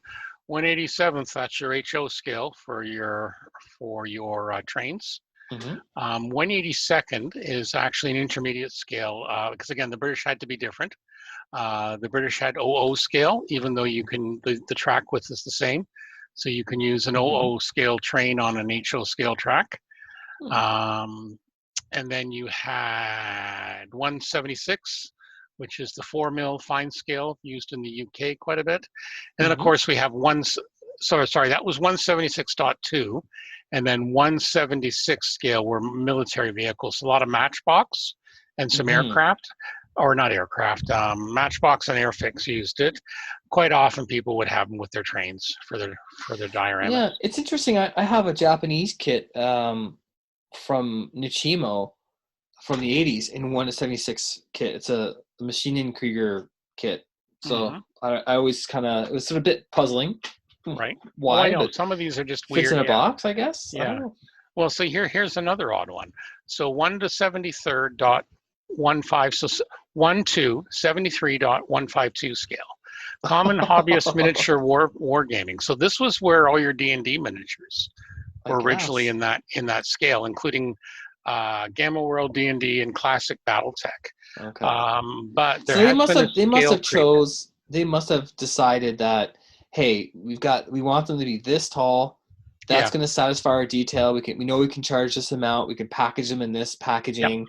And then they worked out what that scale was. I guess. Sort of a backwards approach. It must have been. It must have. It's the only thing I can think of, because the next one is, and again, Kentucky Dave calls it God's True Scale. So we'll mention scale that. Of the gods. Yeah, 1/72 scale. So this is a very popular one because 1 inch equals 6 feet on an average man's height in the real world. Makes sense. Yeah. So you name it, it's in this scale. Yeah. What else do we need to say there, right? Space, sci-fi, aircraft, figures, vehicles, ships. Yeah.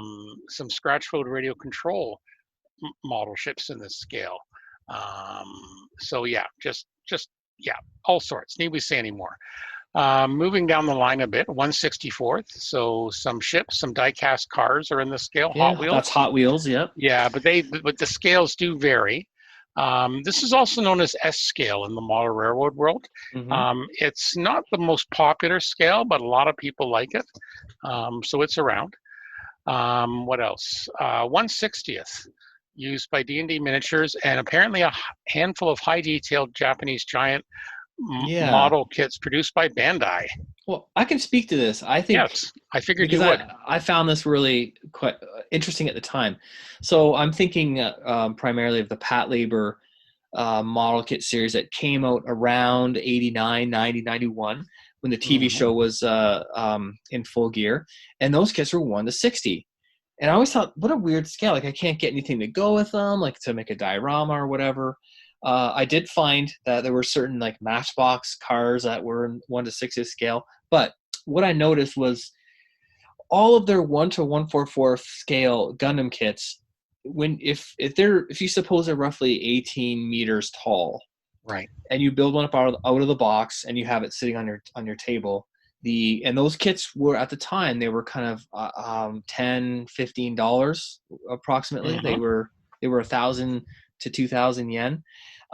When you built one of the Bandai 1 to 60th Patlabor kits, the actual robot, or the theoretical actual robot, is 8 meters or so. Right. But when you build up the plastic kit, it's as big as your 1 to 144 scale Gundam. And again, the price point, the boxes, they were of a similar size. They were scale. Yeah. They knew they could put it out in a certain amount of detail, have a certain retail value, right? And probably for the guys who had to engineer it. I thought, well, they were clearly just trying to make a smaller thing kind of in the same price point as what they already were doing for had 10 years of experience doing, Gundam kits by that point, right? Right. So, Right. yeah, but 1/60th, what a weird, like you couldn't find figures. Like it's just a really odd, Yeah. I It's an was odd like scale. perplexed, right? Yeah. So, okay. 156 often known as 28 millimeter for figure scale wargaming vehicles. We see Uh, lots of that, right? we see lots of that. Yeah. 150th, so 1 to 50, many die-cast construction vehicles out of Europe, and apparently some early Japanese aircraft scales. And again, it's a Wow. common scale. It is the standard scale for handcraft wooden aircraft models in Japan. Common scale for architectural modeling. Wow. All right, next up we have one of my favorite scales, 1/48. Now, do you know why it's called quarter scale, or did you know before I sent you this link? Yeah, I did. You didn't I know this? was, yes. So what it was is it was for dollhouse applications, because the standard dollhouse scale is 1/12, so this Yeah. is a quarter of that. So mainly military aircraft, but of course Tamiya launched a whole, and I can't believe this is back in 2005 already. They launched a whole series of armor stuff now. It's in that scale, and it's considered the Yes. American O scale. I can't believe that, 2005. Wow. Huh. It just seems like, doesn't quite seem like yesterday, but it doesn't seem like 15 years. This Yeah, I is, mean, it's definitely been creeping up in popularity, right? yeah, There's like more and more entries in those categories and right. more kits being put out in that scale. Now, this is also the main Lego scale, known as the minifig scale for your Oh, that's minifigures. interesting. I didn't know that. I didn't know that they had a There scale you go. either. There you go. So, as I said, the Americans for their O scale trains. And then you have 1/45th. That's defined for O scale out of Europe because it's exactly the half the size of the 1 to 1/22nd and a half G scale model railroads made by Wow. German manufacturers. Mm-hmm. 1/43rd, that's the most popular scale for die-cast Mm-hmm. cars. And then what else Yes. do we have? Moving down, 1/35th. 1/35th. What can we talk about 1/30th? Oh yeah, there's some armor, right? Just a few kits. Interesting. Yeah, Yeah. so 1/35th basically Mm-hmm. was established, particularly to me in that, because if you have some of their older molds, they were trying to make a kit that would hold I believe it was two B-type batteries. Mm-hmm. So because these kits were motorized, so like I've got a Panther, an old mold of a Panther, and you can still in the hall you can Has the see the battery part box. where it says, Yeah. "Oh, put the batteries here." There's no motor or anything, but Yeah. that's what it was. And what happened was, yeah, it happened to be about 1/35th, and as they kind of got into more detailed stuff and stuff like that, that's basically what it was done. It's Um, interesting that it was conceived by Tamiya mhm. for convenience of engineering their Yep, kits. yep, exactly. So that's kind of fascinating. And again, mostly armor and vehicles, but some helicopter kits. Obviously, a lot of the large airplane kits are in 32nd, but we have seen some releases in 35th. Normally, stuff that you'd find, maybe beside a tank or a Jeep or Yeah. something. I think it's always interesting that like the army subjects, like the helicopters, like the Viper or the Vipers, the Cobras and stuff like Hmm. that. When they're kitted, they come out in 35th scale. Hmm. But I mean, I would, whether it's army or not, I usually consider that kind of aircraft. So it's kind of interesting. It doesn't get the sort of typical aircraft Well, scale. I think what they want to do is, again, because you could do it like a diorama. The size Mm-hmm. isn't that much difference. You can put the Mm-hmm. Cobra, down beside a Humvee or something like Yeah. that, I But that guess. sort of begs the question, then why is 32nd scale gaining in popularity? Why not just adopt 35th for aircraft? And then you have all of a sudden these ranges of kit series that you could, the model or the end user could use and put together. Well, I think basically because 1/32 is another like measurement scale. So 3/8 of Mm-hmm. an inch, we're going Mm-hmm. on to that. 3/8 of an inch represents a foot. So in Yeah. this scale, so So it probably predates it Tamiya's predates big time. Yeah, very popularizing of common. 35th scale. Yep. So it was once common for toy trains, auto, and soldiers. It was known as the standard scale. Mm-hmm. Scale for gauge one. It's considered 54 millimeter in the wargaming world. Mm-hmm. Um, it's the normal scale for agricultural models, such as Britens or Suki. Um, Again, a lot of aircraft, very large scale, obviously. Quite Yeah. often, they have their own contest category. These days, again, we're going to cover some bigger stuff, but yeah, pretty big. A lot of O scale guys will use narrow gauge they'll use this scale as well. And also Mm-hmm. slot cars are in this scale as well, quite often. So very popular scale for that. Yeah, I don't know much about slot cars, but I think that has been and probably still is a very um, healthy and Oh, large huge, community very of niche. of Yep. of, ho- of hobby Yep. life. If you do some searches on YouTube in that, Yeah. particularly the larger scale cars, do Mm-hmm. some YouTube searches. It's still a very healthy community out there. All different varieties. Scale Treks, which is also owned by Hornby, which Mm-hmm. owns Airfix and that. They're still very popular. People will build scenic tracks. Plus, there's these other ones where again, you got to do some YouTube searches where people tune these things, and it's a giant track, but these things go like 500 miles an hour scale around the track. It's just Wow. scary. And Yeah. like you watch the video, and these things are literally blurs. And I don't know how the guys can keep up with it, but they do. Yeah. So it's Mm-hmm. another very popular, I think, healthy hobby. Certainly not as big Yeah. as it once was, but certainly very popular I still. think the addition of like having something that you not only create and maintain and fix or whatever and Yep. build and paint, but to have that competition aspect to it probably makes it really fun. Exactly. Okay, moving on. We're going to go down to I'm trying to remember. Oh yeah, 128th. Revell, Germany did some World War One aircraft. I've got one of these actually. I Oh think I've yeah. got a Fokker triplane in this scale. Also some die-cast cars. 124th. So this used to be the largest scale for model aircraft.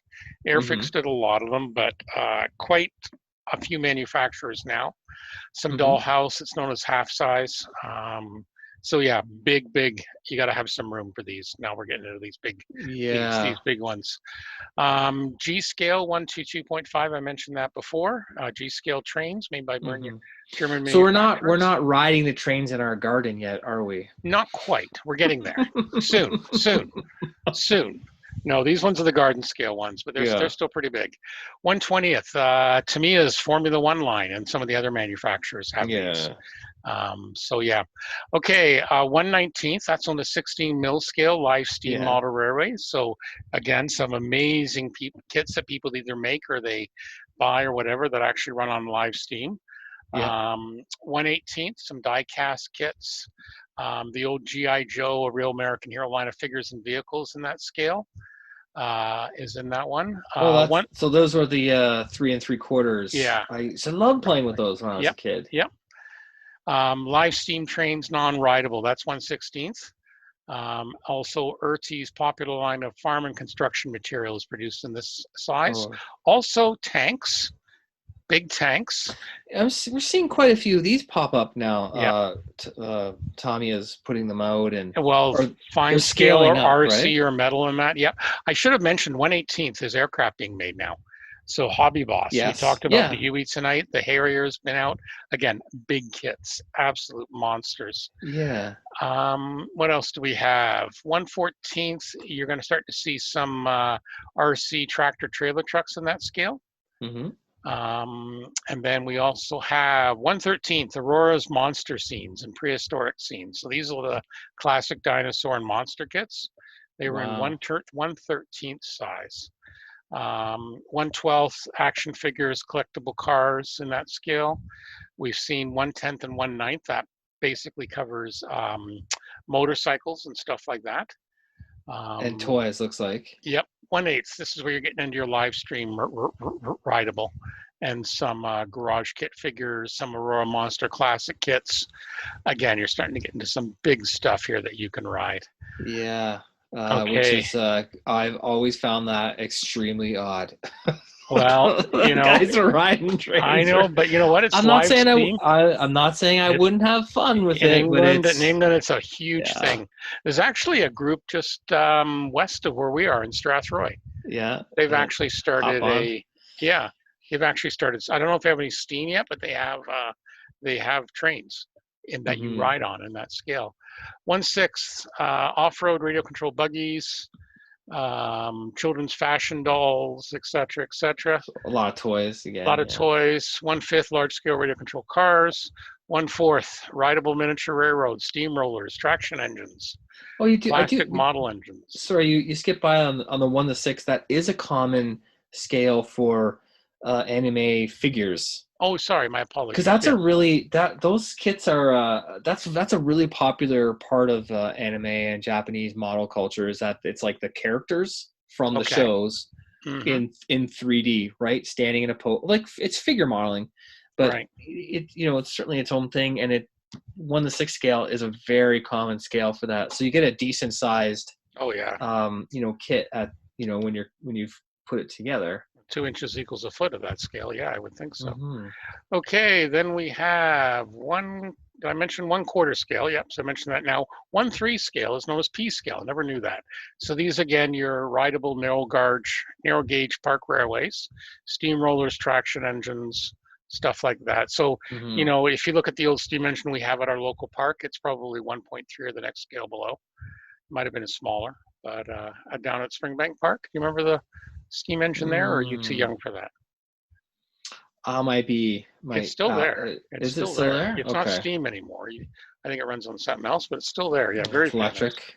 Yep. And then we get down, of course, to 1-2, which is fashion dolls, and then 1-to-1, full size. So I don't know why it's a scale, but it's a scale. So yeah, it's interesting. It doesn't talk about, like, in the auto industry when they do their what do? They do 3, is it called 3/4 scale? 3/4 in clay or whatever. Yeah, but they do those prototypical models where at first it's paper, then it's some kind of small model. I'm sure there's a standard size, but then you get the 3/4 scale, which looks like something, looks like a real car. And then you get up to your actual prototypical vehicles. But there's a huge industry of all kinds of people working all different scales, exactly. So, we're talking about live steam as well. Like live steam can cover 1/24. 16 mil is 1/19. Like there's tons, all different scales. You can pretty well get anything in any scale. But yeah, basically, pretty cool. Like people like your dad who run an HO scale, and you've got all sorts of different ones. So scale, basically, you can do quite a bit. I often tell people, like, it's funny, the 72nd and 76, we used to use those, we were kids in interchangeably. There wasn't a lot of difference at that small scale. More 1/35th, 1/32nd, you're gonna, a true fan's gonna notice the difference. But so that's kind of the quick and dirty, well, quick as you can get, dirty review on scale. So, okay. It is quite interesting, and certainly we can expand a little bit on that to the builders who, have you met people that, like, well, I only build in one scale? Well, yes, right? we have a friend with a podcast that apparently only does that. Maybe that's a good strategy to not overindulge in kit buying and get to stick with more of the building. What's this madness you're speaking of? I used to be fairly. I kind of had those arbitrary rules. Same here. Like I did any Macross. I would say, okay, 70. There's a lot of stuff in 72nd scale. It wasn't the only scale, but it was like the primary one. You could get things that were a good size. I'll stick to that. Yep. I've since kind of sort of tried to not be so rigid, and I've got a 48 scale Valkyrie. Those kits looked really beautiful. But I've just tried to use other strategies to kind of minimize overbuying, if you will. Yeah. Right. Exactly. And then like, for sure, certain things come up where a different scale might do the trick, and you don't have to put them together in a big collection at the end of the day. So you can do that. But people they do get ideas about scale that really impact kind of how they build and how they buy, what they buy and how they're building and displaying it. Exactly. All right.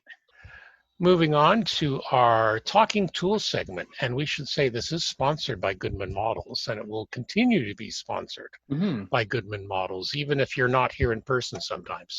Yeah, excellent. So what do we got tonight?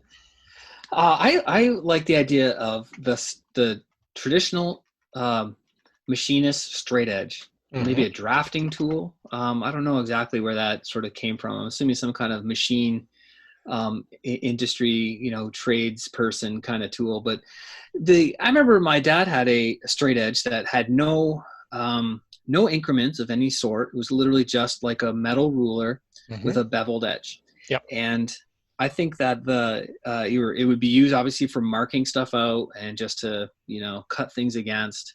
There was like a steel ruler, but not the same as like everyone has one of those steel rulers that's kind of thin and it has cork on the bottom of it. Yep. And it's got all your increments for, whatever inches or metric. And like, I have one of those too, but if you get into cutting a bunch of stuff, like if it's paper or if you're scoring plastic to snap, you always run over the increments with your knife blade, right? Or using an Opal cutter or whatever. Yeah. And you scratch it up, and that's your precision measuring tool. And I like the idea of just a dedicated straight edge. So it's got a little bit more weight to it when you're kind of running big cuts, and you can't really damage it. You can't mess up the front letter. So you found one, right?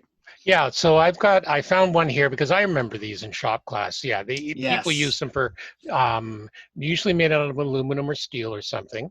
Sometimes known as a benchmark straight edge. Useful, people use them to set up planers and jointers and stuff like that. But yeah, exactly. But what's nice about this, the actual reference edge they talk about, it's machined flat. So this one from Lee Valley Tools, a Veritas one, which is a very dangerous store if you're in Canada and the US. This is machined flat to within 0.003 inches over the entire length. So this is like, the 1, 2, 3 setup blocks, how they're machined very, very accurately, because even your ruler may not be perfectly straight. Totally. These are straight, like really straight. So you can get them in, like, for example, here they have lengths from 18 inches on up.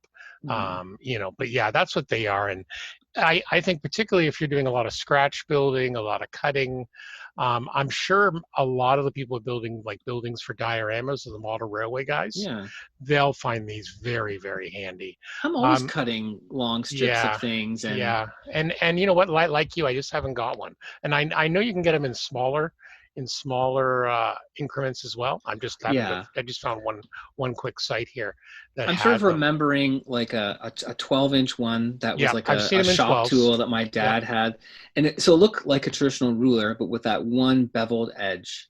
One long edge is beveled, and one accurate, and it's super accurate on that edge. They're quite.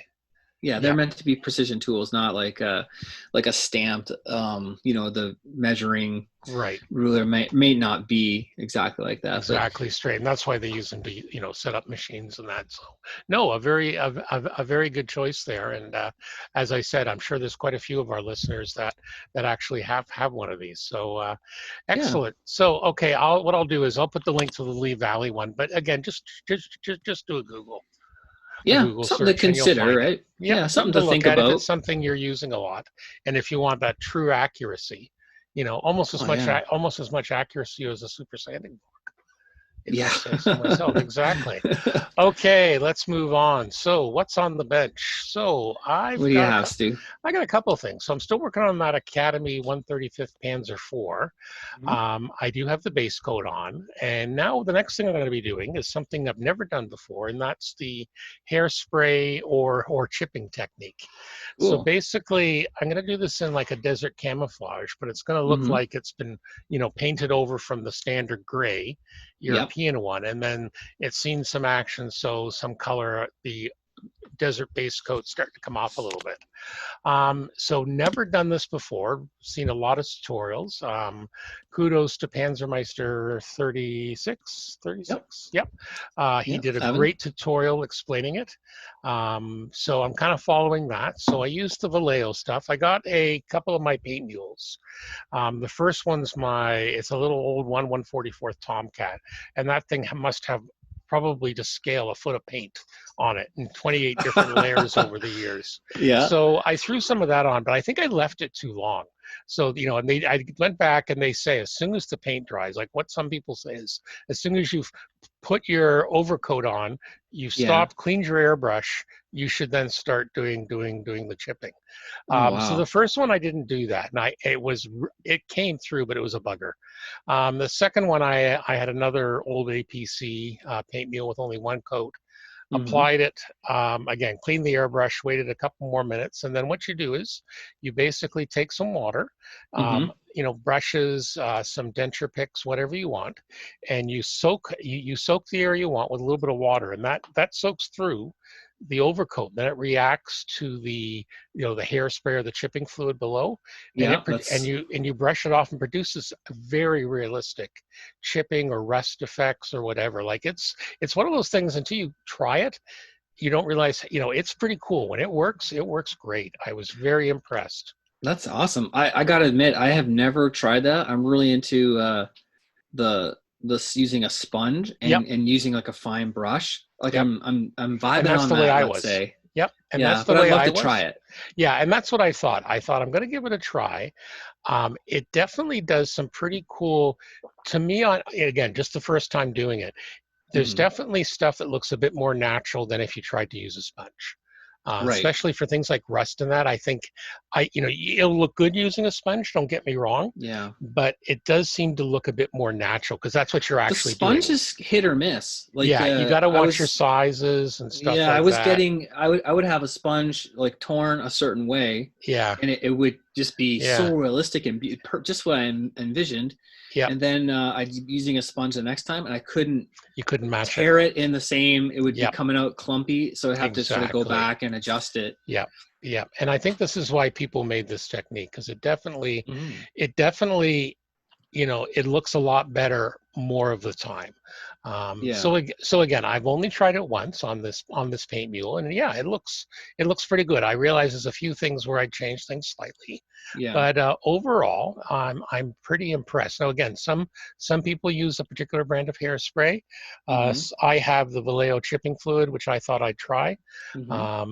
Again, but basically light coats, let the undercoat dry. Now, the one thing I didn't try yet, and I know some people have recommended it, is once you put your base coat on, so in my case, the gray, some people say put like a gloss or a satin coat, like to seal it in, Hmm. and then apply the chipping. I didn't try that. I didn't have a problem.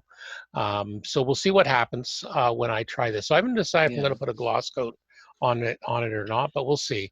you could But test it. yeah, I could test it again. So Do a I might do couple. that. Yeah. So anyway, I know it works without.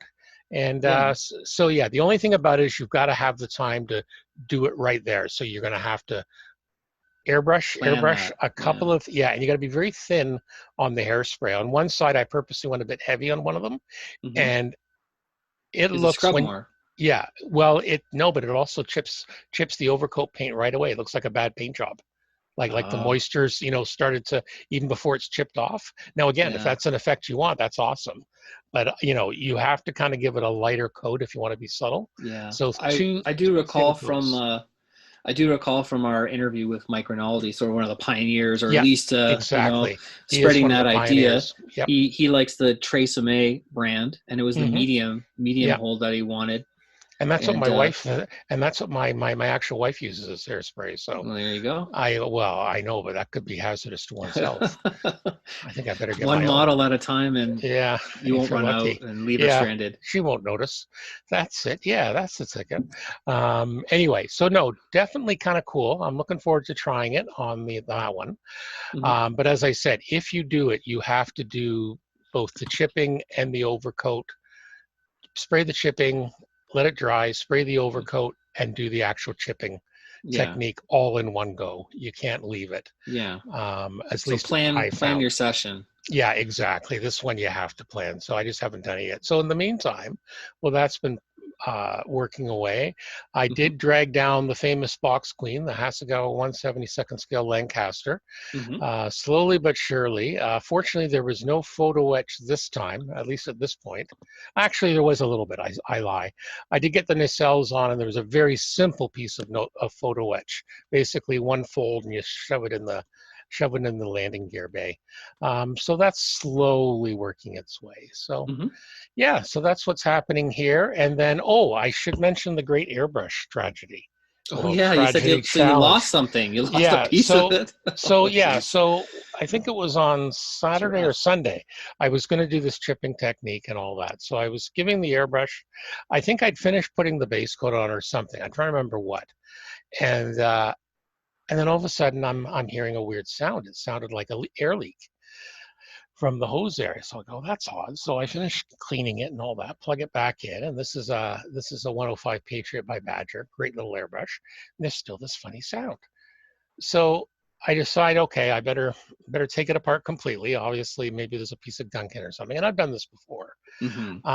So I take the lower air hose where the air comes in to the bottom of the brush assembly off, and there was a little tiny sound, and then one of the little valve stems pops out. Fortunately, I saw where it landed on the floor because this thing is absolutely tiny. But there was no spring or parts of spring or something. So I think the little spring that controls the actual trigger going up and down, controls the flow of air, had worn out or something because it wasn't there anymore. So I went, okay, well, that's, it's a Sunday, it's a holiday weekend. I'm not going to find a part anywhere. Fortunately, I have an Antium 155 from Badger, and most of the parts are interchangeable. And I'm not using that brush right now because it's a side feed. So went to look for that because I was going to steal the spring from that. You think I could find this darn thing? I looked and I looked and I looked. It ended up being, I posted my rant, and then I looked again. It gave me a good chance to give the workbench a bit of a clean, and I really want to change things around. But in the end, I found it. I'd passed over it 3 times in the very first spot I looked for it. It was instead of being sideways in a drawer, it was in front. It was like, oh, yeah. Just blended in. Yeah, so there was some language there. But no, in the end, got it out, swapped the spring over, very, very tiny bits, but they, Badger has plenty of documentation. There is some excellent tutorials out there on airbrush maintenance and stuff like that. So that was cool. Put it back, and it was still, still getting bubbles in the cup. So what it was I have 2 different needle sizes and slots in that, and somehow they got mixed up. And then I was looking at the needles. I have a couple of spare needles. The needle I was using, it was starting to look a bit worse for wear. So I said, screw it. I got a spare one. Put the spare needle in the new nozzle, and it just works absolutely beautiful again. There you go. Yeah, only thing I have to do is I have to get some airbrush oil, just a little bit. But the Badger's airbrushes, they're just, I can't credit them enough. They're a fantastic product. I have 3 of them, and like I say, in this case, the interchangeable parts were handy. So I can go now and order a valve spring from the local hobby shop because he carries Badger stuff. So, Yep. So that was my airbrush tragedy. That's pretty well ate up most of Sunday. Oh my goodness! Isn't it frustrating when things just don't work out that? Yeah. Well, again, it wasn't a huge deal because again, the next thing I was going to do was doing this test of the chipping, but I was kind of looking forward to it. But that's fine. But as I said, it gave me an excuse to clean the workbench and fill up a garbage bag full of crap. It's amazing what it accumulates. It really does. Yeah. All right. That's me. What about you? I've been busy. I've been fairly productive. It seems to be a bit. Everything feels like it's in slow motion, but things are happening there. So, of course, my main focus has been the Moscato Hobby Models 48th scale Gabriel, and I'm doing this mecha in desert red Murdic. Camouflage. So people they probably are familiar with Murdic, but Murdic is the U.S. Mobility Equipment Research and Design Command, and it was developed in the 70s. This is really interesting. So of course I looked it up, and I posted a link if any listeners want to check through here. I was trying to find the colors, and then, or at least some recommendations instead of just trying to match to some pictures I found online. And I didn't find those, and I ended up just matching. But I found out all this interesting stuff about how this system came to be. So I didn't realize this. They are sets of standardized patterns, and they're to be used. They have these 12 colors that are supposed to cover all the different terrains. And the idea was that if something changed, like if the vehicle was moved or the weather changed, all they had to do was they could quickly adjust the schemes by replacing 1 or 2 of the colors that are already there. So here's an example. If the vehicle was like a tank or whatever was painted in the US and European winter scheme, that had a dark green and a medium brown as the predominant colors. and it became winter-like conditions, all they had to do was change either the green or the brown with white, and then you could do one of the two snow winter type schemes. Okay. So it was supposed to be flexible. It was supposed to be easy to kind of execute, like practical.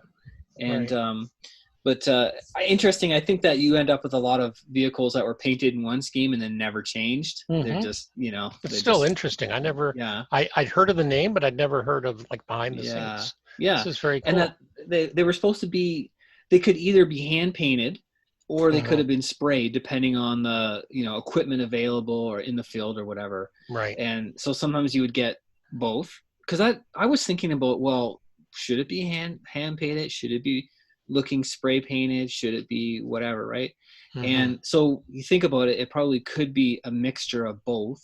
Right. So far I'm spray painting, I'm airbrushing the whole thing, and I'm making it look like it was spray painted on. I have soft edge kind of camo, but it's getting harder with the 0.3 to get into the smaller things. So remember I mentioned the four colors had like they had basically a sliding scale, right? So the two main colors were supposed to be like 45% of the the vehicle body, and then the other two were supposed to be like 5% each.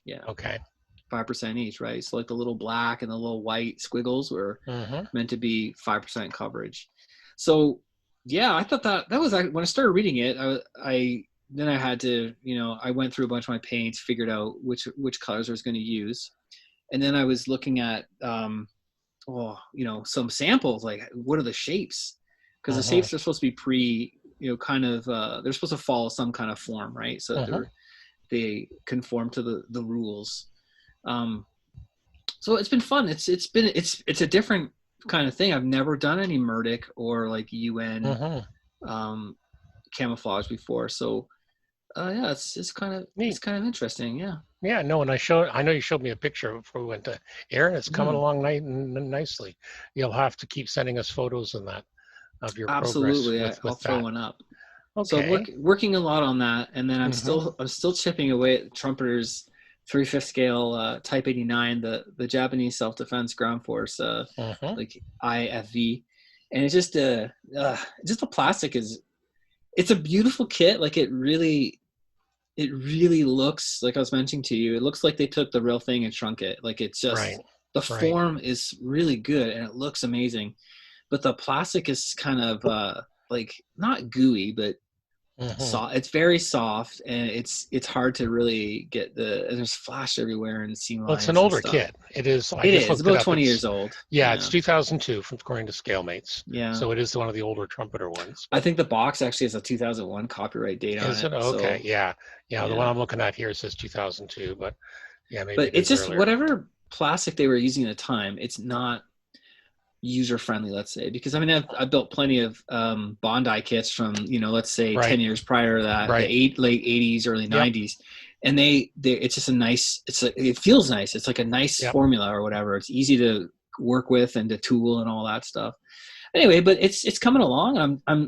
I've done most of I'm just putting on sort of the details. Like I'm putting on the tools right now because they're going to be camouflaged based on the references I have. And it's really almost built. I've painted the road wheels, that kind of thing, but just figuring out exactly which assemblies need to be done and kind of just slowly working away on that. And another one I have on the back burner is the Hasegawa 72nd VF1. I'm doing the TV Max type. Excellent. And so this is supposed to be, when I was building the Moscato Kwoilun Rao kit, there's a really incredible episode. I think it's called Farewell Big Brother from Robotech. Okay. And there's like this massive, it's just a beautifully animated scene too. It's like you could tell all the guys who were like the main creators worked on that episode. There's this amazing dogfight between Max and his Valkyrie and I think Miria in the Kwoilun Rao, and it's just like it really and the problem with Robotech and Macross was that some of the episodes were farmed out, so like they're so badly drawn, it's incredible. And then you have this like masterpiece the next week or whatever. So they were getting at the time they were doing it was like a shoestring budget, and they were really putting a lot of sort of blood, sweat, and tears into some of them, but then they fell behind. Right. And the whoever was holding the money bag said, you need to produce this. So they subbed it out to, right. I think, a Korean studio, and they were just getting back like really kind of, very badly rendered animation. But so I had this idea. It's going to sit alongside the Kowloon RAL, but be a different, that's going to look good. Complete model of its own. Yeah. So I've been just slowly chipping away on the cockpit, and I'm doing some ornaments for it. I have a kind of special plan in mind. Excellent. For it. Well, it's going to look nice because then people can really appreciate the size of both of them. Yes. That's what I was thinking. Yeah. Yeah, it's such a huge beast of a machine. It is. People don't realize how big it is, and it's 1/72. And so the Valkyries are quite small. Yeah, they are. But they're still cool. I still want to build a few more. I got to get a few more at some point. It's all your fault. Absolutely. Yeah. I'm blaming you. Definitely. I take full credit for that. Yeah, definitely. So that's keeping me busy. I realized we could probably do a whole episode just on different types of plastic and what we like and what we don't, because there's so many different ones. Yeah. We'd have to do some heavy duty research though, because again, plastic's a bit like paint. Some people love a certain ones, or other people hate it. Or there's definitely there is the odd one that people will universally hate, I'm sure. Yeah, I don't know who would really enjoy building this. I really want the finished product, let's say, right? Yeah. But it's not fun to work with. No, for its age. It's like some of the older Airfix stuff. Yeah. Some of the older Airfix plastic was a very loosey-goosey, shall we say. And kind of similar. I know exactly what you're saying. So, okay. All right. So that's what's been on the bench. Things we've seen. So I found two. Which was kind of cool. So Hale Wallace, who runs a great blog, model airplane maker, good friend of the show, he's actually decided to start a YouTube channel. His lovely wife bought him some video editing software, and he's put his first one out on YouTube, and it's all about cockpit finishing. So about just over 12 minutes, and really good for first video. He's got the idea. He's got it nicely edited. So I really suggest reach out and subscribe to his channel, and let's get his subscriber count up, because I think he's gonna, he writes very well, and I think and I think the video stuff will be just as good. So yeah, definitely we do invite the Scale Model Podcast Army to check that out. Yeah, I really enjoy his blogs when they come out. They're always really thoughtful. They're worth reading. Yep. He doesn't make me angry, and he keeps my attention. So he hits all the keynotes, right? Well, there we go. Sometimes I just I don't know. I'm very conscious of I don't want to waste my life online. Right? Or I know, living. See, you're becoming a grumpy old man. Yeah. But when you find something really good, you're like, I agree. This is why the internet's awesome, right? I agree. And this is why some of the blogs I follow are exactly for that reason. Yeah. Okay. The second one it came in my weekly email blast from Special Hobby in the Czech Republic in Prague. They got a new injection molding machine in. So they titled it "New Injection Machine Being Brought in, or Large Scale Maneuvers on a Small Yard." They're big production volumes on the increase. They want to accommodate some larger molding tools. So it's costing the company several million in Czech currency. Wow. Yeah, we believe it will pay off rapidly, not to speak about the increased quality and speed of the production. So there were two new machines. They're replacing two older ones. And they have a nice little photo gallery here of them taking apart the old ones, and moving them out, and then they had to get a crane in to get them out, over the wall or whatever. And these things weigh a ton. Yeah, and then of course some of the nice shiny new ones. So definitely kind of neat just to see. And again, people don't realize some of these companies are very small. We're going to be talking half a dozen guys here doing this. So I don't know if they have people in the office or whatever, but they produce some nice stuff. So this was very cool. So I wanted to do a shout out to them as well. Very neat. Yeah, it's neat to see it, right? Yeah, it is. I also wanted to point out, just because we were talking about Hale's cockpit one, as you know, we do Terry's Trade Secrets. I've Hmm. actually just dropped episode 3 on the weekend for our Oh yeah, Patreon supporters, and excellent, he goes into how he works on scale aircraft cockpits and instrument panels. So he's awesome. working in the video. He's working on a 132nd Spitfire, and Hmm. again, he's got some very cool tools and techniques, some I hadn't heard of before.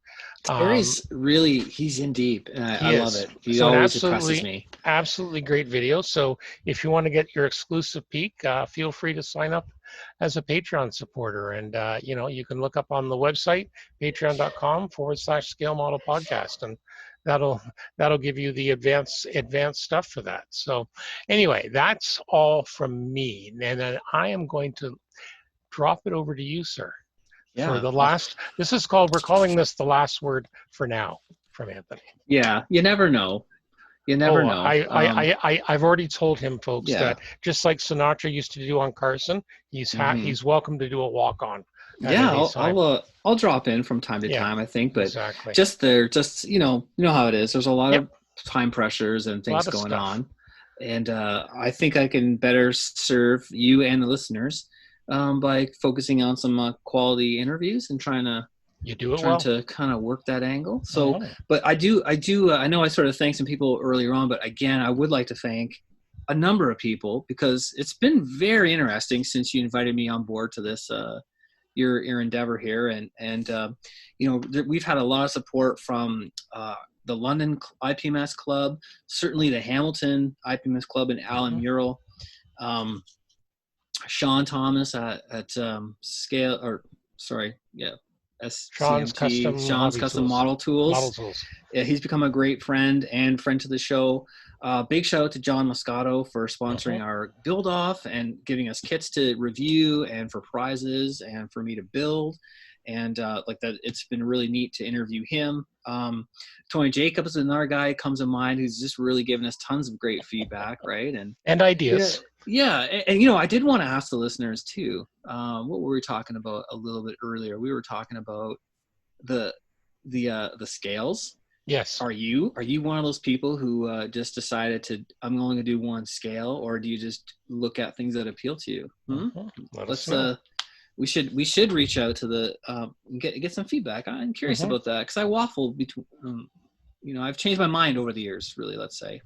But also uh, Terry Mizell, thank you for helping us out and coming on Yep. board, and another great guy that I've always really enjoyed. Definitely some big shout outs to Dave, Ian, and Julian on the bench. They've been friends to us and kind of help you came up and then helped us when we were kind of Mhm. coming up behind them a little bit. And Mike and Dave at Plastic Model Mojo, they're super nice guys, and it's been great to chat with them.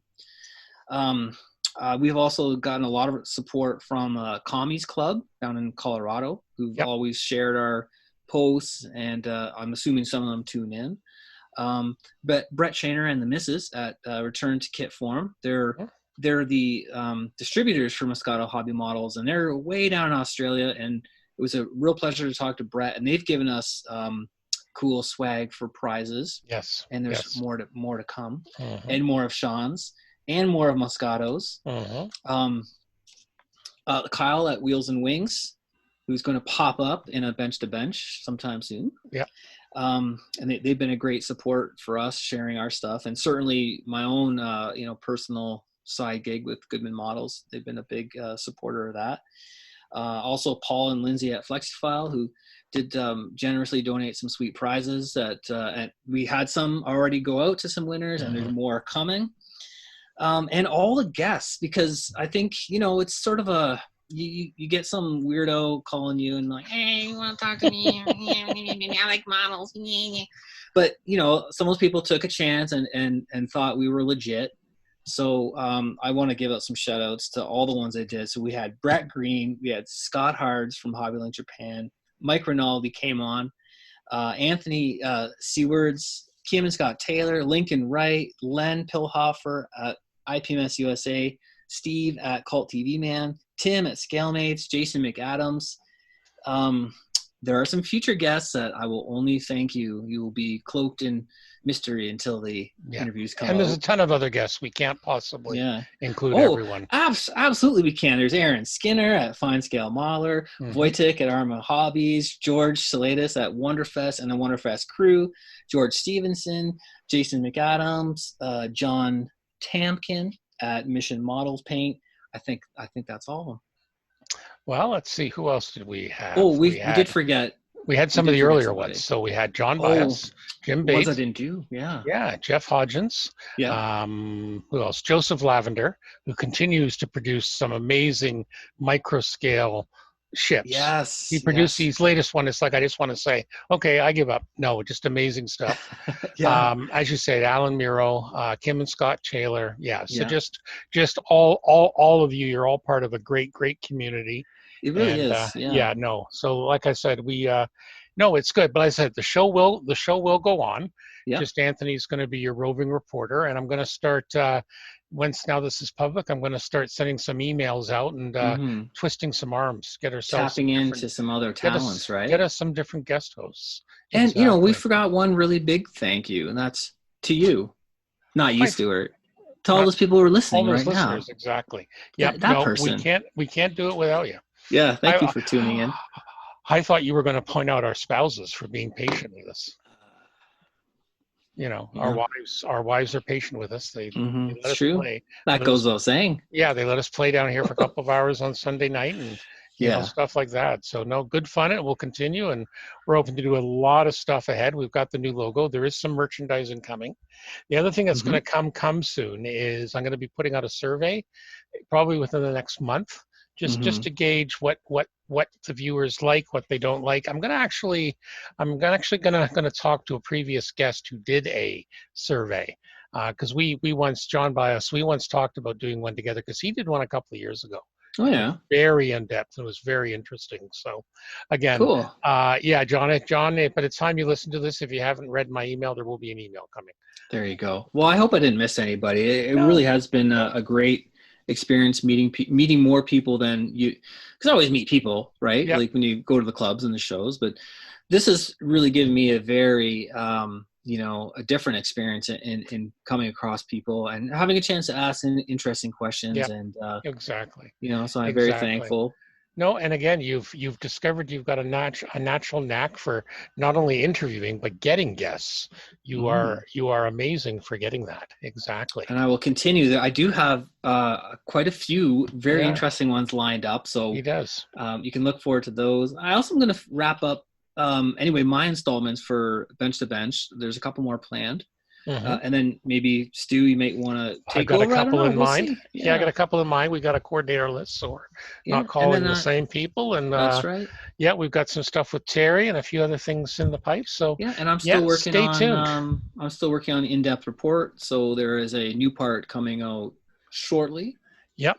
He's giving me more homework. All about more video homework to do. So that's fine. We'll be putting that along, and of course the patrons will get first viewing of that. So definitely check that out. Okay, are you done, sir? I am. All right, so we're going to wrap this up. This was a long episode considering we didn't have a guest. Yeah. So for more, as always, we've mentioned them already, but don't forget to check our very good friends who also podcast all things modeling, namely Dave, Julian, and Ian at On the Bench, and also Dave and Mike at Plastic Model Mojo, deep in the foothills of Kentucky. See what they're doing as well. Don't forget, we want to hear from you. We love mail. Yeah. Send us your comments, suggestions, questions, large sums of money. Oh, sorry, that was my outside voice. scalemodelpodcast@gmail.com. We do record bi-weekly, and it's available pretty well where all your favorite podcasts are found, all the various services. As well, you can get it at the website at scalemodelpodcast.com. And the thing about the website, you can find show notes, photo galleries, and you can subscribe by email, because that way when I produce the video episodes, when they go out, they're not podcasts. You don't see them on your podcast feed. They go out through our YouTube channel. So Mhm. definitely check that out. As always, if you do like the podcast and you are getting it through a podcast subscription service, do feel free to leave a review. It does help the automated algorithms to get it out to more listeners. We really appreciate that. And of course, don't forget to support the podcast on Patreon if you can. We really appreciate it. Patreon supporters enjoy early access to content and exclusive contests. So like next time we'll start doing another contest. Yep. And of course, don't forget our awesome contest going on right now. Yeah. Sponsored by Moscato. We've got it's the Supermodel Contest 2020. Mhm. It's sponsored by our good friend John. And we've got a baby space crab as first prize and a very nice looking Lamborghini as the second one. And it's really easy. Terry Meese, Terry Trade Secrets, is going to judge it. All you got to do is by September 30th, by midnight, send 3 photos and a brief, no more than 100 words description. I don't want a novel. Neither does Terry. And send them to smpcontest2020@gmail.com. And I think that's about it for this time. So once again, thank you for stepping into the host chair. You've done it very, very well, and I do appreciate it. And we look forward to seeing you again and hearing your voice and your ugly mug in future. My pleasure, Stuart. It's been a great experience. So thank you for taking me on as that permanent guest host. Exactly. So well, I'll just go back to permanent guest host, or just regular guest host. Regular guest host instead of permanent. Yeah, that's it. So for episode 52 of the Scale Model Podcast, my name is Stuart Clark. And I'm Anthony Goodman. Thank you, and be well.